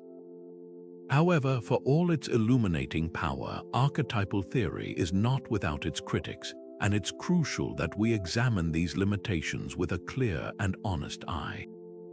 One of the most persistent criticisms is that the concept of archetypes can be frustratingly vague. What exactly are they? Are they inherited ideas, biological instincts, or just common psychological patterns? Because they are, by definition, unconscious and only knowable through their images, they can be difficult to pin down with any scientific precision. This vagueness can sometimes lead to archetypes being used as a kind of catch-all explanation, a theoretical blanket thrown over any recurring symbol without sufficient attention to its unique cultural clothing. A more pointed critique comes from the field of postmodern psychology, which argues that by focusing so heavily on universal patterns, Jungian theory risks glossing over the rich, intricate, and profoundly important specifics of individual cultures. The anthropologist Claude Lévi-Strauss, while also seeking universal structures in human thought, famously emphasized the incredible diversity and structural differences in how myths are organized across cultures. He might argue that reducing a specific Native American trickster figure like Coyote to the general archetype of the trickster misses the entire point. Coyote's particular role in the spiritual and social life of that specific people is what gives him meaning, not his similarity to Loki or Hermes. This push to prioritize cultural context over universals warns us against a one-size-fits-all approach to understanding the human experience. Furthermore, critics rightly point out that the classic set of archetypes, the warrior, the king, the great mother, can often reflect the patriarchal and colonial biases of the early 20th century European mindset that shaped Jung's work. When we declare these figures universal, we risk implicitly imposing a Western, male-centered framework onto the mythologies of other cultures, potentially silencing their own unique voices and interpretations. For instance, labeling a powerful feminine deity from an indigenous tradition simply as an expression of the anima might minimize her primary role as a creator and sovereign being in her own right. The key is to find a balance. Archetypes reveal the deep, shared melody of the human psyche, but each culture sings that melody with its own unique lyrics, rhythm, and harmony. They are a starting point for understanding, not the final word. We must apply them carefully with cultural sensitivity and historical awareness to avoid the reductionism that flattens beautiful complexity into simplistic stereotypes. So, as you reflect on these patterns we've discussed, where do you personally see the potential limits? When does a universal connection enhance understanding, and when might it risk overlooking what makes a story or symbol uniquely powerful to a specific group of people? This necessary critical perspective, questioning the very foundations of where these patterns come from, perfectly sets the stage for a modern inquiry. Can science find a biological basis for these ancient stories deep within the human brain? But if these archetypes are indeed universal patterns emerging from a shared human psyche, a compelling question naturally arises. Where do they actually come from? Are they purely metaphysical, or could there be a tangible, biological foundation for these ancient stories deep within the very wiring of our brains? Modern neuroscience is beginning to offer fascinating clues, suggesting that the archetypes might be rooted in the fundamental structures and systems that evolution has hardwired into every human mind. Consider something as primal as our fear response. The image of a snake, a spider, or a looming shadow in the dark triggers an immediate, visceral reaction, a lightning-fast activation of our amygdala, and a surge of adrenaline that prepares us to fight or flee. This isn't a learned behavior, it's an innate, instinctual program. From a Jungian perspective, the menacing serpent or the monster in the dark are classic shadow archetypes. Neuroscience suggests that the archetypal power of these images comes from the fact that they are directly plugged into our most ancient survival circuitry. Our brains seem to come pre-loaded with a kind of psychic firmware that primes us to recognize and respond to these universal threats, and we then project that internal wiring outward onto the world in the form of mythic monsters and villains. The pioneering work of effective neuroscientist Jock Panksepp provides an even more detailed map of this potential biological bedrock. Panksepp identified 7 core emotional systems in the mammalian brain, primitive neural networks that govern basic drives like seeking, rage, fear, lust, care, panic/grief, and play. These systems are incredibly ancient, shared across species from rats to humans, and they generate raw, instinctual emotional states.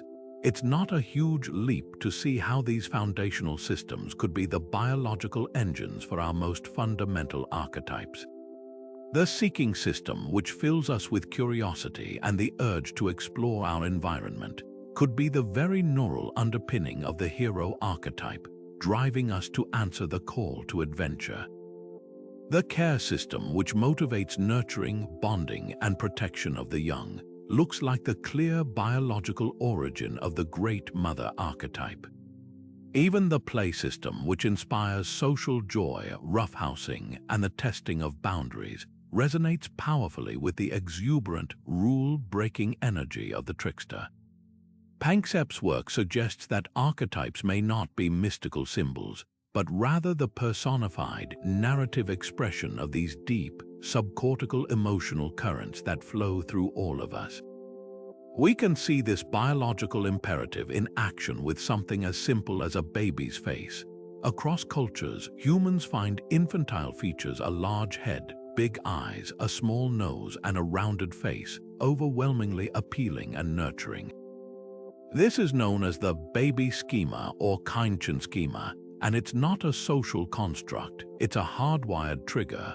Neuroscience shows that viewing these features activates the mesocortical limbic system in our brains, the same reward circuitry associated with caregiving and feelings of affection.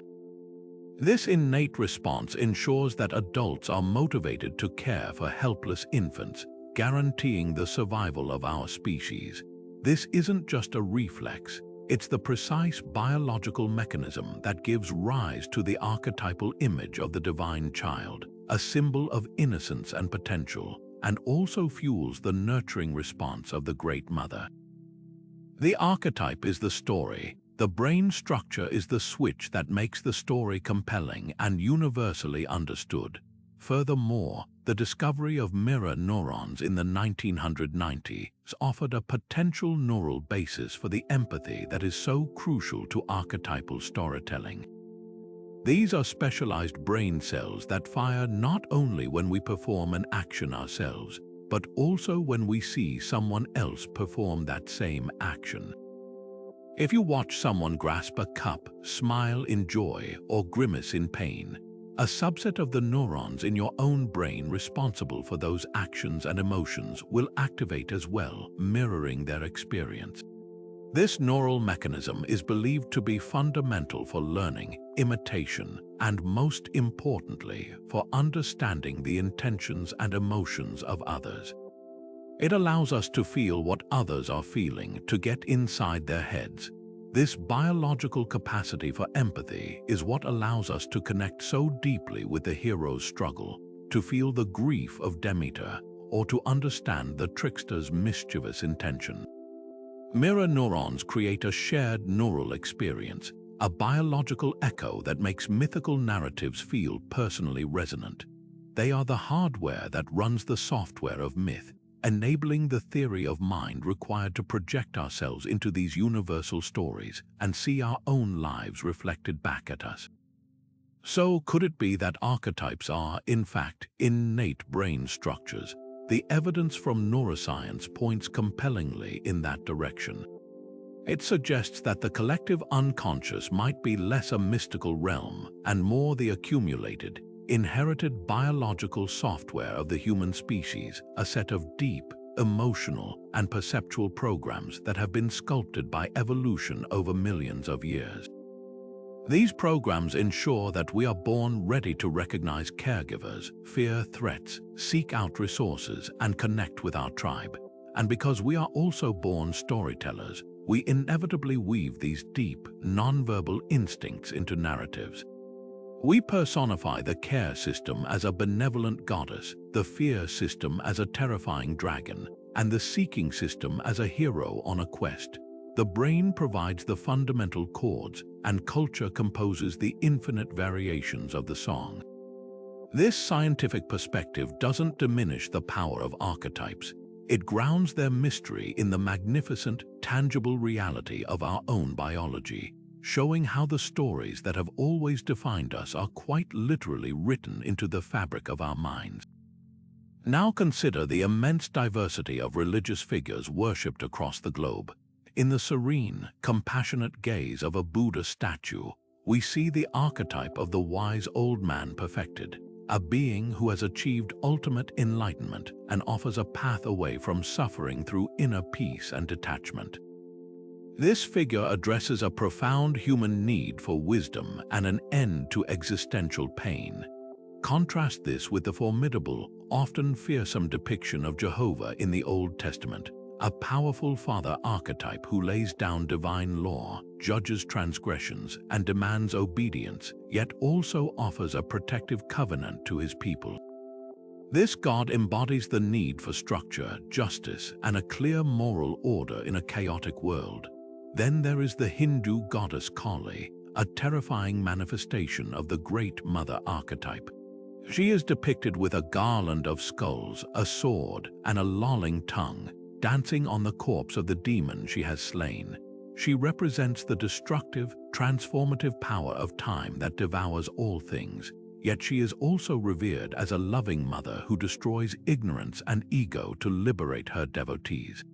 She speaks to the human understanding that creation and destruction are two sides of the same coin, and that true liberation sometimes requires the utter annihilation of our illusions. Carl Jung offered a revolutionary perspective on these divine figures.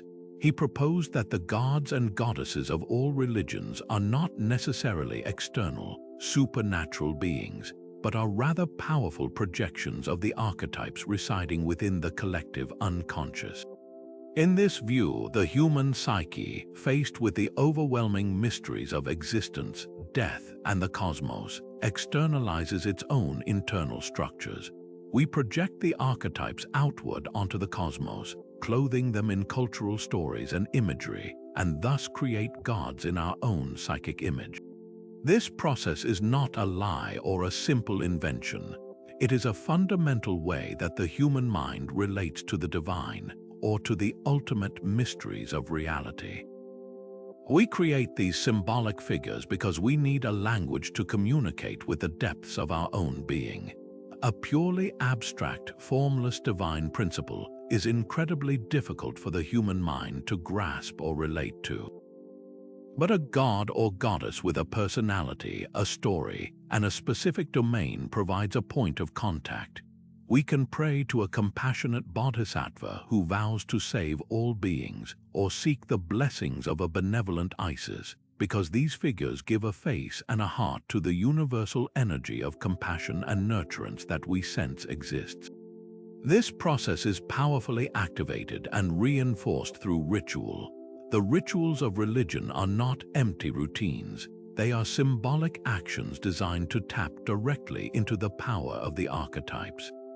When a Catholic takes communion, eating the wafer that symbolizes the body of Christ, they are not just remembering a historical event. They are participating in a profound archetypal drama of sacrifice, redemption, and unity with the divine. They are integrating the archetype of the dying and rising God into their own being.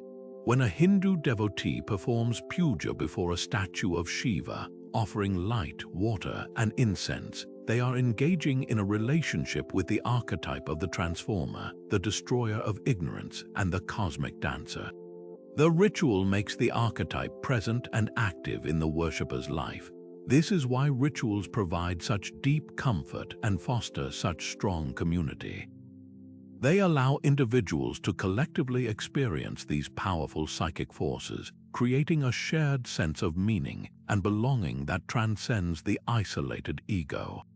The ritual assures the participant that they are part of a larger, archetypal story that gives their life context and purpose.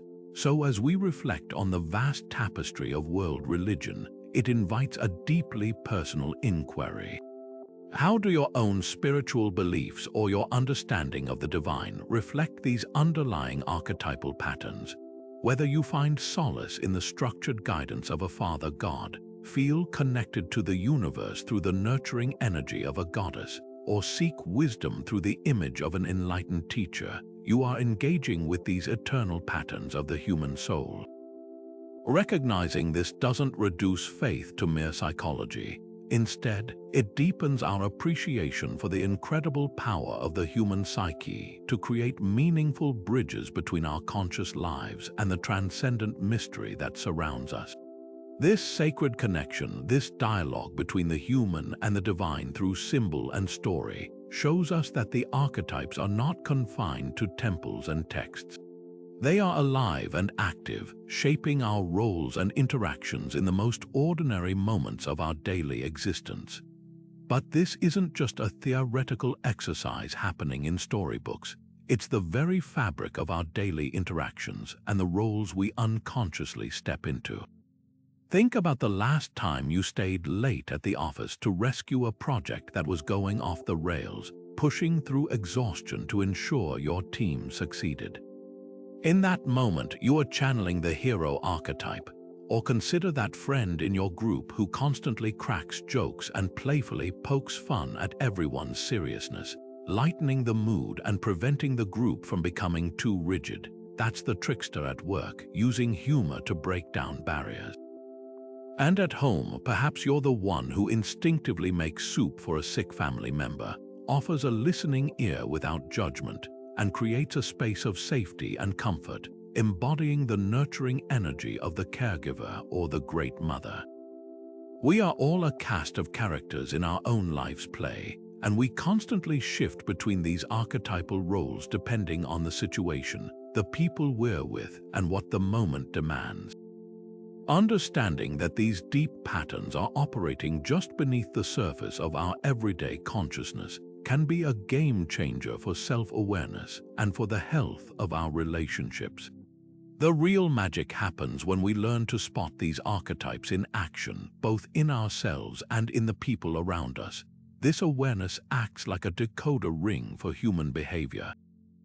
For instance, when you find yourself feeling an irrational and intense reaction to someone, maybe your new boss's authoritarian style makes your blood boil, or a friend's flighty unpredictability drives you crazy, it's often a sign of projection. You might be seeing a disowned part of your own shadow, or you might be projecting an archetypal expectation onto them, getting frustrated because they aren't living up to the ideal wise mentor or loyal companion you unconsciously assigned to them. When you can name the pattern, it loses some of its power over you. Instead of simply reacting with anger to your boss's strictness, you might recognize the strict Father Archetype at play. This doesn't excuse poor behavior, but it allows you to depersonalize it and respond more strategically rather than emotionally. You can start to see the person behind the archetypal mask, understanding that they, too, are likely acting out a role born from their own unconscious pressures. So how can you start to cultivate this awareness in a practical way? One of the most effective tools is a simple journaling practice. At the end of each day, take a few minutes to reflect. Ask yourself which archetype felt most active in you today. Did you lead a meeting with the confidence of a sovereign? Did you navigate a social conflict with the cunning of a trickster? Did you withdraw and become the hermit, needing solitude to recharge? Just noticing this without judgment is the first step. You can also turn this awareness outward. Try to observe the people in your life and identify which archetypal energy they seem to be expressing. That colleague who is always organizing everyone, making sure projects are on track and rules are followed, might be heavily identified with the ruler or the Father Archetype. The friend who is always the life of the party, making everyone laugh and feel connected, is likely channeling the jester. The key here is to observe without labeling them as only that archetype. We are all complex blends, but noticing these patterns helps us interact with more compassion and less friction. This practice leads to a powerful and personal question, one that can reveal a great deal about your coping mechanisms. When you are under significant stress, which archetype do you instinctively default to? Some people, when pressured, immediately put on the hero's armor, doubling down on effort and trying to single-handedly overcome the obstacle, which can lead to burnout. Others might retreat into the hermit, isolating themselves to think things through, which can be productive but can also lead to loneliness. Another might become the orphan, feeling victimized by circumstances and helpless to change them. And some might even access their shadow, becoming the bully or the manipulator in a desperate attempt to regain control. There is no right or wrong answer, only information. Knowing your default stress archetype is like knowing your emotional first aid kit. It tells you what your psyche's go-to tool is, and therefore, what other tools you might need to consciously develop to create a more balanced response. This profound self-knowledge, this ability to recognize the patterns playing out in the theater of daily life, is the essential foundation that allows us to move from passive observation to active, intentional use of these energies for our own development and growth. So how do we move from simply recognizing these patterns in our daily lives to actively working with them for our own growth? This is where the journey moves from the theoretical to the deeply practical, from observation to transformation. Actively engaging with archetypes is a powerful method for fostering what Carl Jung called individuation, that lifelong process of becoming the unique, integrated person you are meant to be. It's a conscious partnership with your own unconscious, a way to invite these universal energies into your awareness so you can learn from them, rather than simply being unconsciously driven by them. Think of it not as being possessed by an archetype, but as inviting it in for a conversation to understand what it has to teach you. There are several profound and accessible techniques to begin this work. One of the most direct is through active imagination, a method Jung himself developed. This isn't about daydreaming or passive fantasy. It's a disciplined, meditative practice of initiating a dialogue with an archetypal figure. You might start by quieting your mind, perhaps through focused breathing, and then gently inviting an archetype that feels relevant to your current life situation to appear in your mind's eye. Perhaps you're facing a difficult decision and you invite the wise old man or woman. You don't force an image, you allow it to emerge, and then you begin a conversation. You might ask, "What do you have to teach me?" or "What am I not seeing in this situation?" The key is to allow the archetype to respond, to speak with its own voice, which may surprise you with its wisdom, its bluntness, or its perspective. You are essentially opening a channel of communication between your conscious ego and the vast intelligence of the unconscious, giving a voice to the parts of yourself that normally don't get a say. Another beautiful pathway is through creative art. You don't need to be a professional artist to benefit from this. The process itself is what matters. You might choose to draw, paint, or sculpt an archetype that you feel drawn to or challenged by. If the shadow feels particularly active, you might let your hand move freely with dark colors or clay, giving form to that energy without judgment.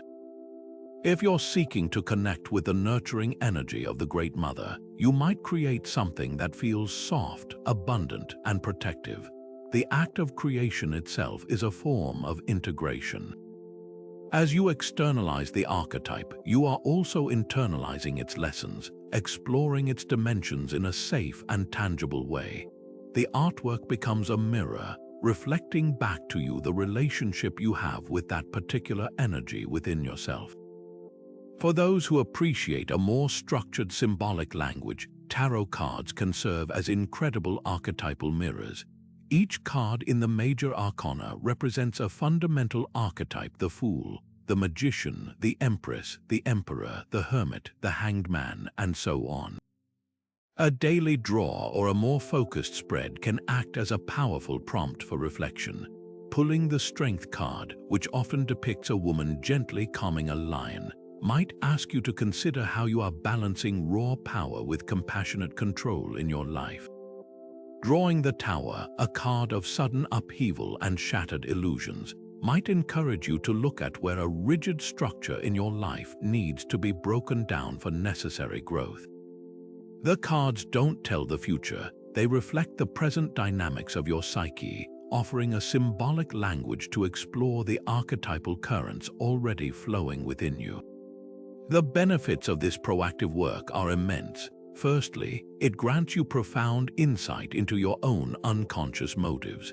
That pattern of always dating the same type of person who let you down, or that habit of sabotaging yourself right before a success, often has its roots in an unconscious archetypal drama.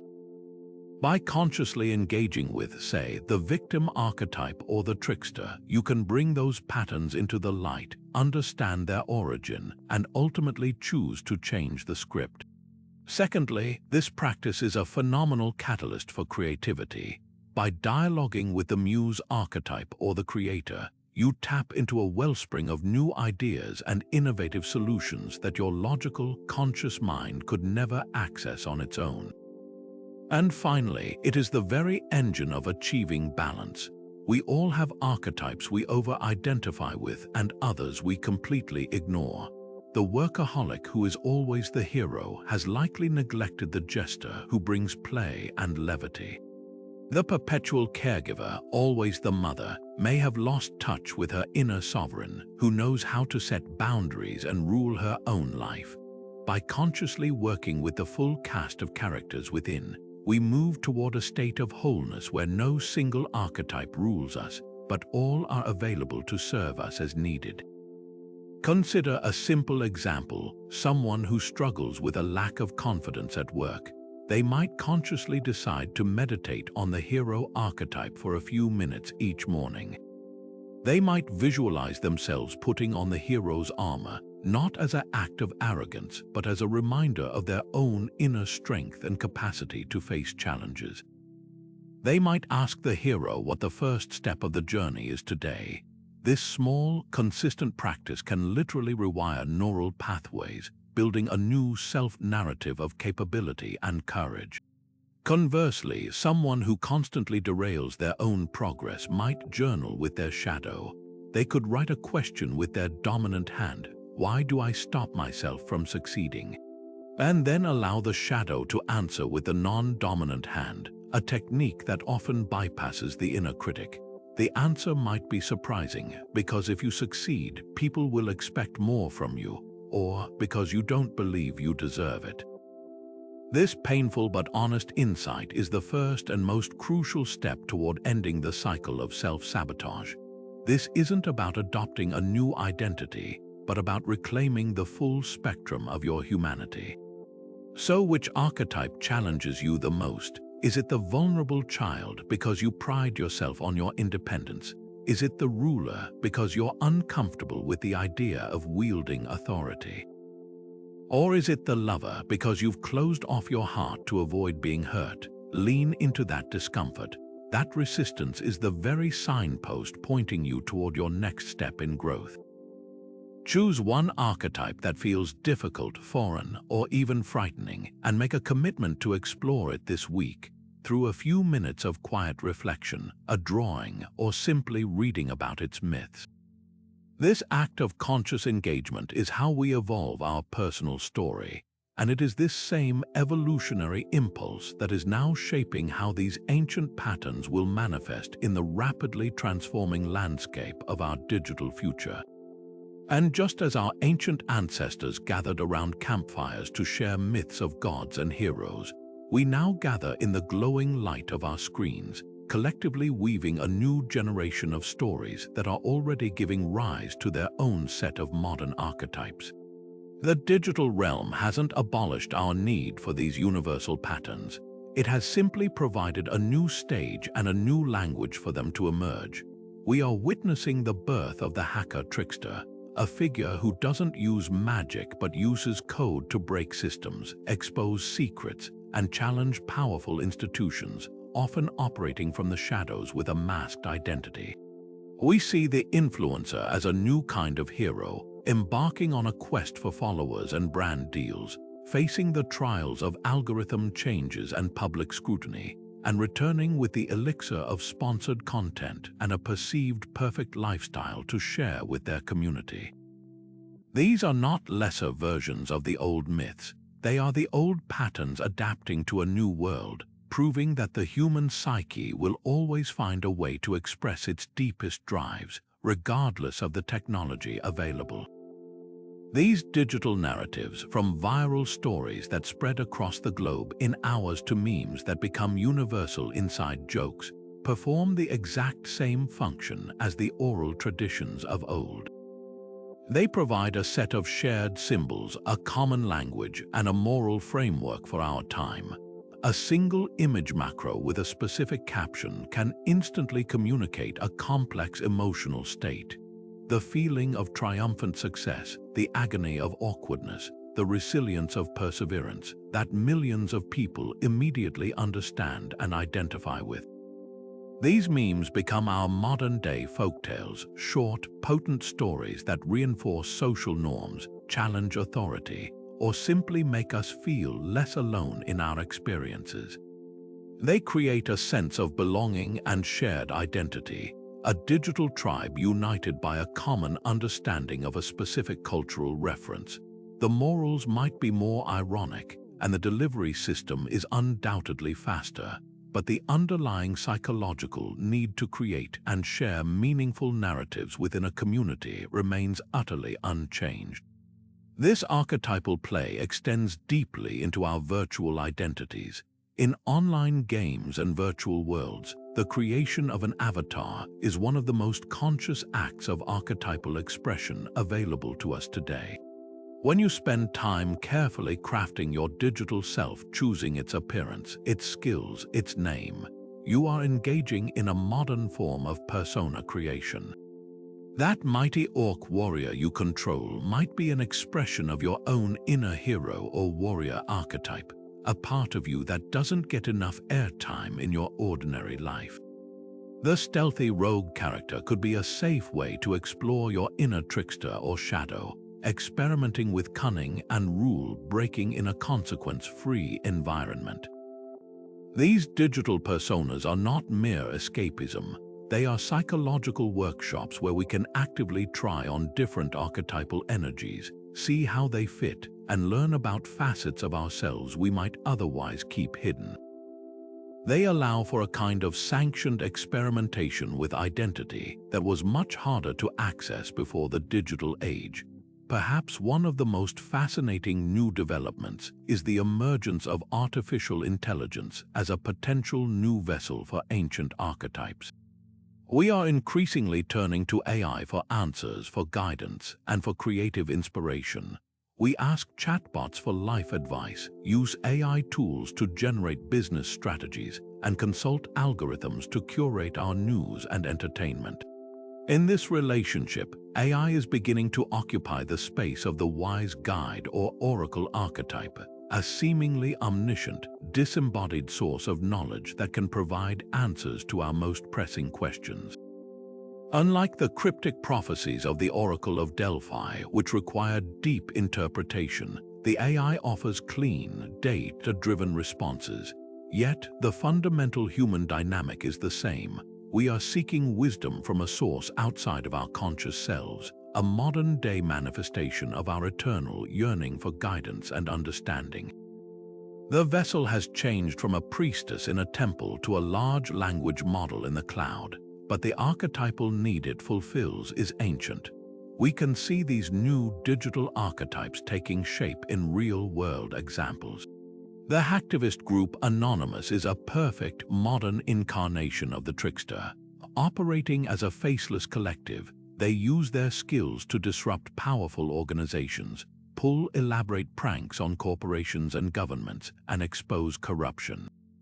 They are chaotic, unpredictable, and morally ambiguous, sometimes acting as a force for justice, other times simply causing mayhem for its own sake. They are the digital Loki, the coyote of the internet, reminding those in power that no system is unbreachable and no authority is beyond questioning. On a different note, a figure like Elon Musk is often framed in the media and by his supporters as a modern inventor hero, a Tony Stark-like character who uses his immense intellect and wealth to pursue audacious goals like space colonization and sustainable energy. His narrative is filled with classic hero's journey elements, a call to adventure saving humanity, immense trials, rocket explosions, production hell, and a promised elixir, a multiplanetary future. Whether one views him as a true hero or a flawed figure, the way his story is told is deeply archetypal, fitting a pre-existing mold in our collective psyche that is eager to recognize and celebrate the genius innovator. This constant evolution and reinvention of these fundamental patterns highlights something truly profound. Our need for mythic structures is not a relic of a less enlightened past. It is a permanent, hardwired feature of the human mind. The mediums change, the costumes are updated, but the characters and the plots remain eerily familiar because they are the native language of our souls. They are the primary tools we use to make sense of a complex and often frightening world, to understand our place within it, and to connect with each other across time and space. So as you navigate the digital landscape, what new archetypes do you see emerging? Have you encountered a digital caregiver, a community moderator who fosters a safe and nurturing space? Or perhaps you've witnessed the rise of a new kind of villain, a viral spreader of misinformation. This ongoing creation is a living process, and we are all participating in it every time we share a story, create a profile, or interact online, continually proving that the stories we tell are, and always will be, what make us human. Yet for all their power to guide and inspire, these deep psychological patterns carry a hidden danger, a risk that emerges not when we ignore them, but when we embrace them too completely. This is the peril of archetypal possession, a state where an individual doesn't just work with an archetype but becomes utterly identified with it, fusing their conscious ego so tightly to one of these universal energies that they can no longer tell where the pattern ends and their true self begins. Imagine a person who is always the hero, rushing into every situation to save the day, unable to ever ask for help or show vulnerability because it would shatter their carefully constructed identity. Or consider someone perpetually playing the victim, viewing every setback as a personal injustice orchestrated by the world, blind to their own agency and power to change their circumstances. In these states, the archetype is no longer a helpful tool. It has become a tyrant, and the person is not using the energy is using them. Carl Jung had a specific term for this dangerous fusion: inflation. He described it as a state where the ego, our conscious sense of I, becomes bloated and swollen by identifying with the vast, super-personal power of an archetype. It's like a single wave in the ocean suddenly believing it is the entire sea, mistaking the immense power flowing through it for its own solitary achievement. This creates a profound psychic imbalance. The individual loses touch with their own humanity, their flaws, and their limitations, and instead adopts a grandiose, one-dimensional persona.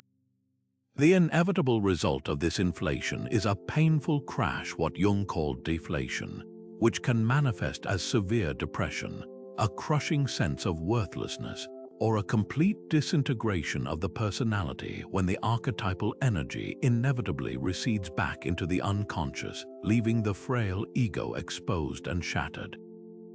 We can see the devastating effects of this play out on both a grand, societal scale and in the quiet struggles of everyday life. History is littered with the wreckage caused by leaders who became possessed by the savior or sovereign archetype.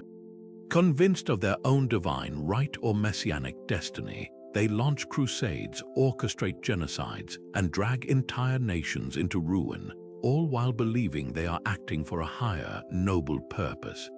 Their inflated ego, fused with the archetype, blinds them to feedback, empathy, and the horrific human cost of their actions. On a more personal, intimate level, archetypal possession is often the root of quiet burnout and personal misery.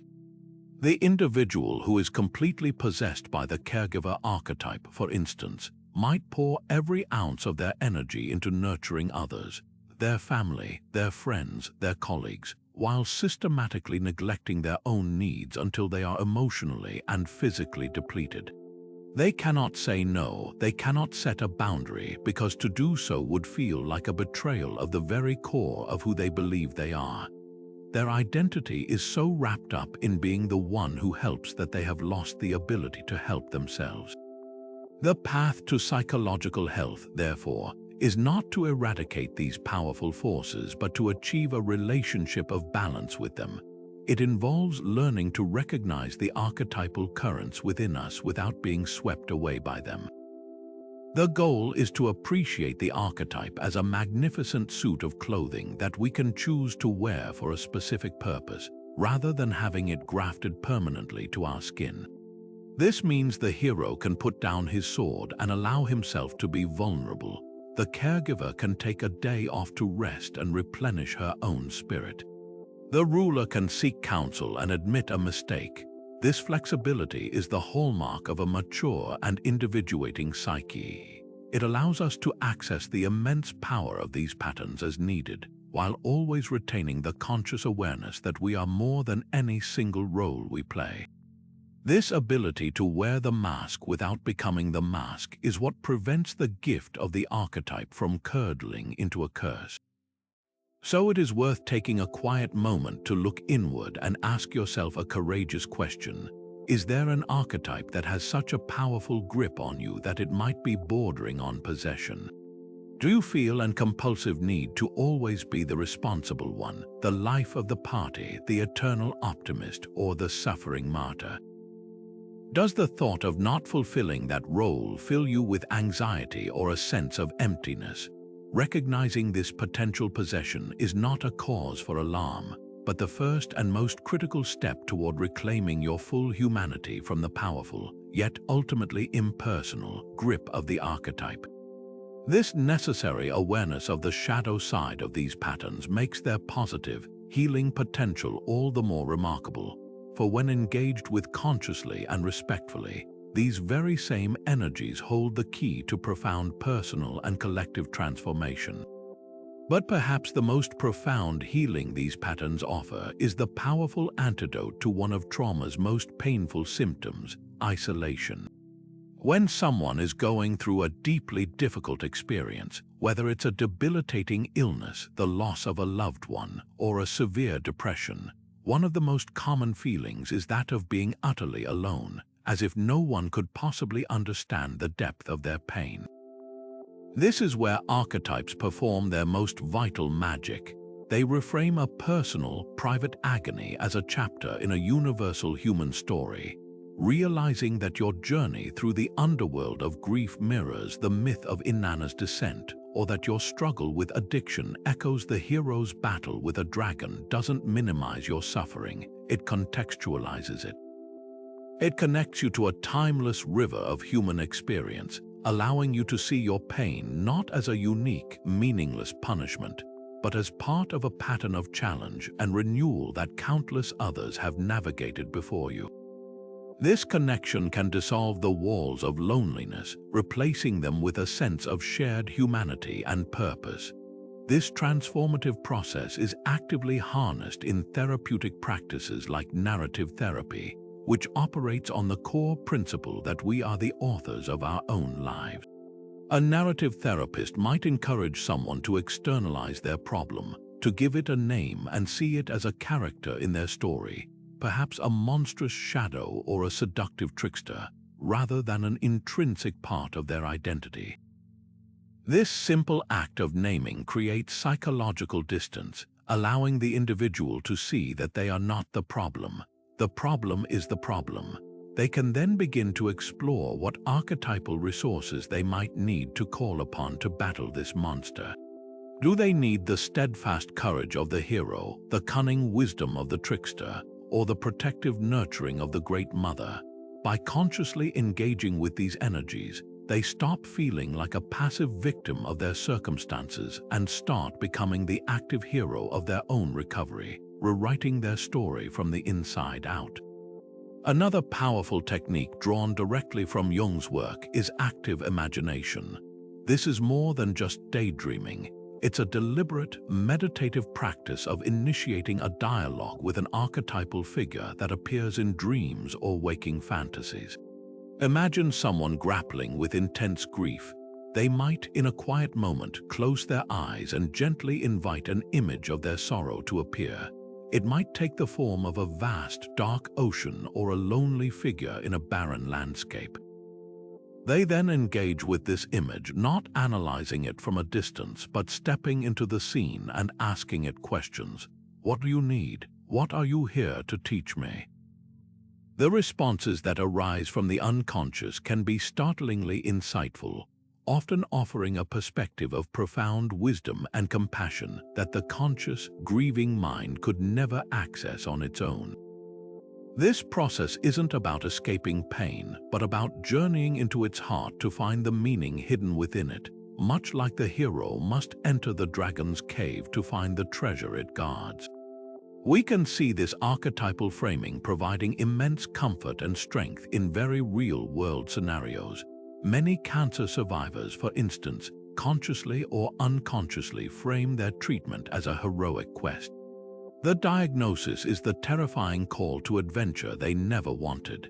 The chemotherapy and radiation are the grueling trials and ordeals, a descent into an underworld of sickness and exhaustion.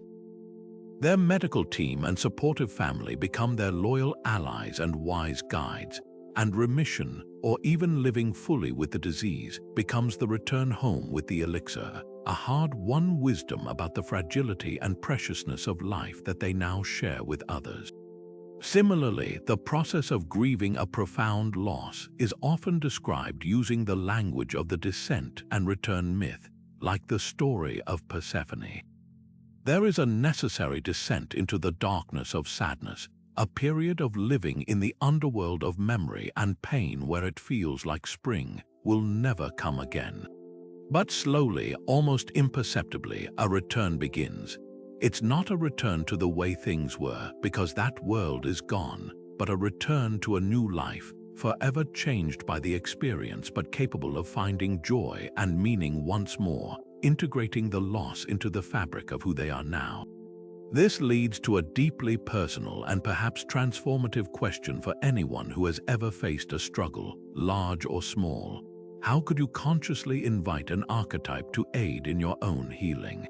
If you are facing a period of uncertainty, could you ask the trickster to help you see the situation with more creativity and flexibility, to find a workaround where you once saw only a dead end?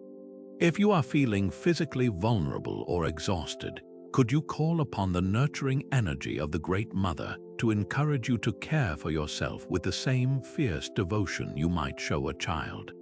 Or if you are burdened by a critical inner voice, could you give it a form, perhaps as a harsh, judgmental king, and then, through active imagination, discover what that critical part of you is truly trying to protect, and find a new, more compassionate way to achieve that same goal?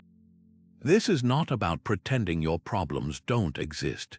It's about changing the story you tell yourself about them, shifting from a narrative of victimhood to one of purposeful journeying, armed with the timeless, psychic tools that humanity has always used to find its way through the dark.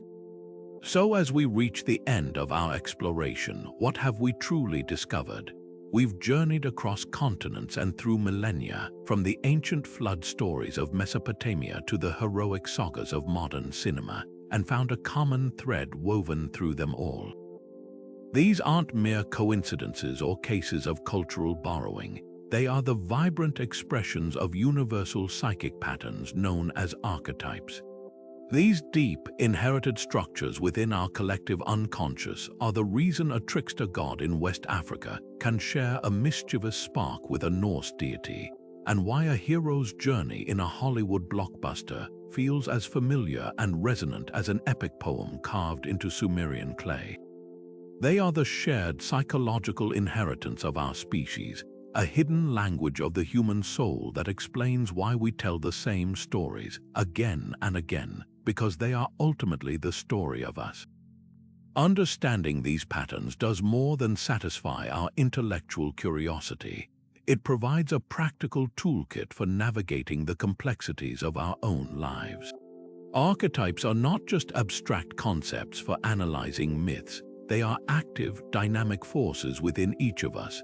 They guide our personal growth, offering a map for the challenging journey of individuation, that process of becoming a more whole and authentic version of ourselves.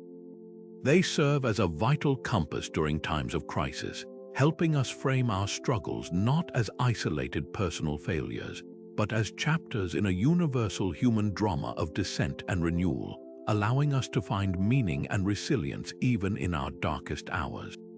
And on the broadest scale, these shared patterns are the very bedrock of cultural cohesion, creating a common symbolic language that allows us to connect, communicate, and build societies around shared values and understandings, from the most remote tribal communities to our vast, interconnected digital world. This journey into the heart of myth is ultimately a journey into the heart of what it means to be human. By recognizing these archetypal patterns in the stories we tell, we deepen our connection to the entire human family, realizing that our deepest fears, our greatest hopes, and our most profound questions are not ours alone. They are part of a grand, ongoing conversation that has been happening since the dawn of consciousness.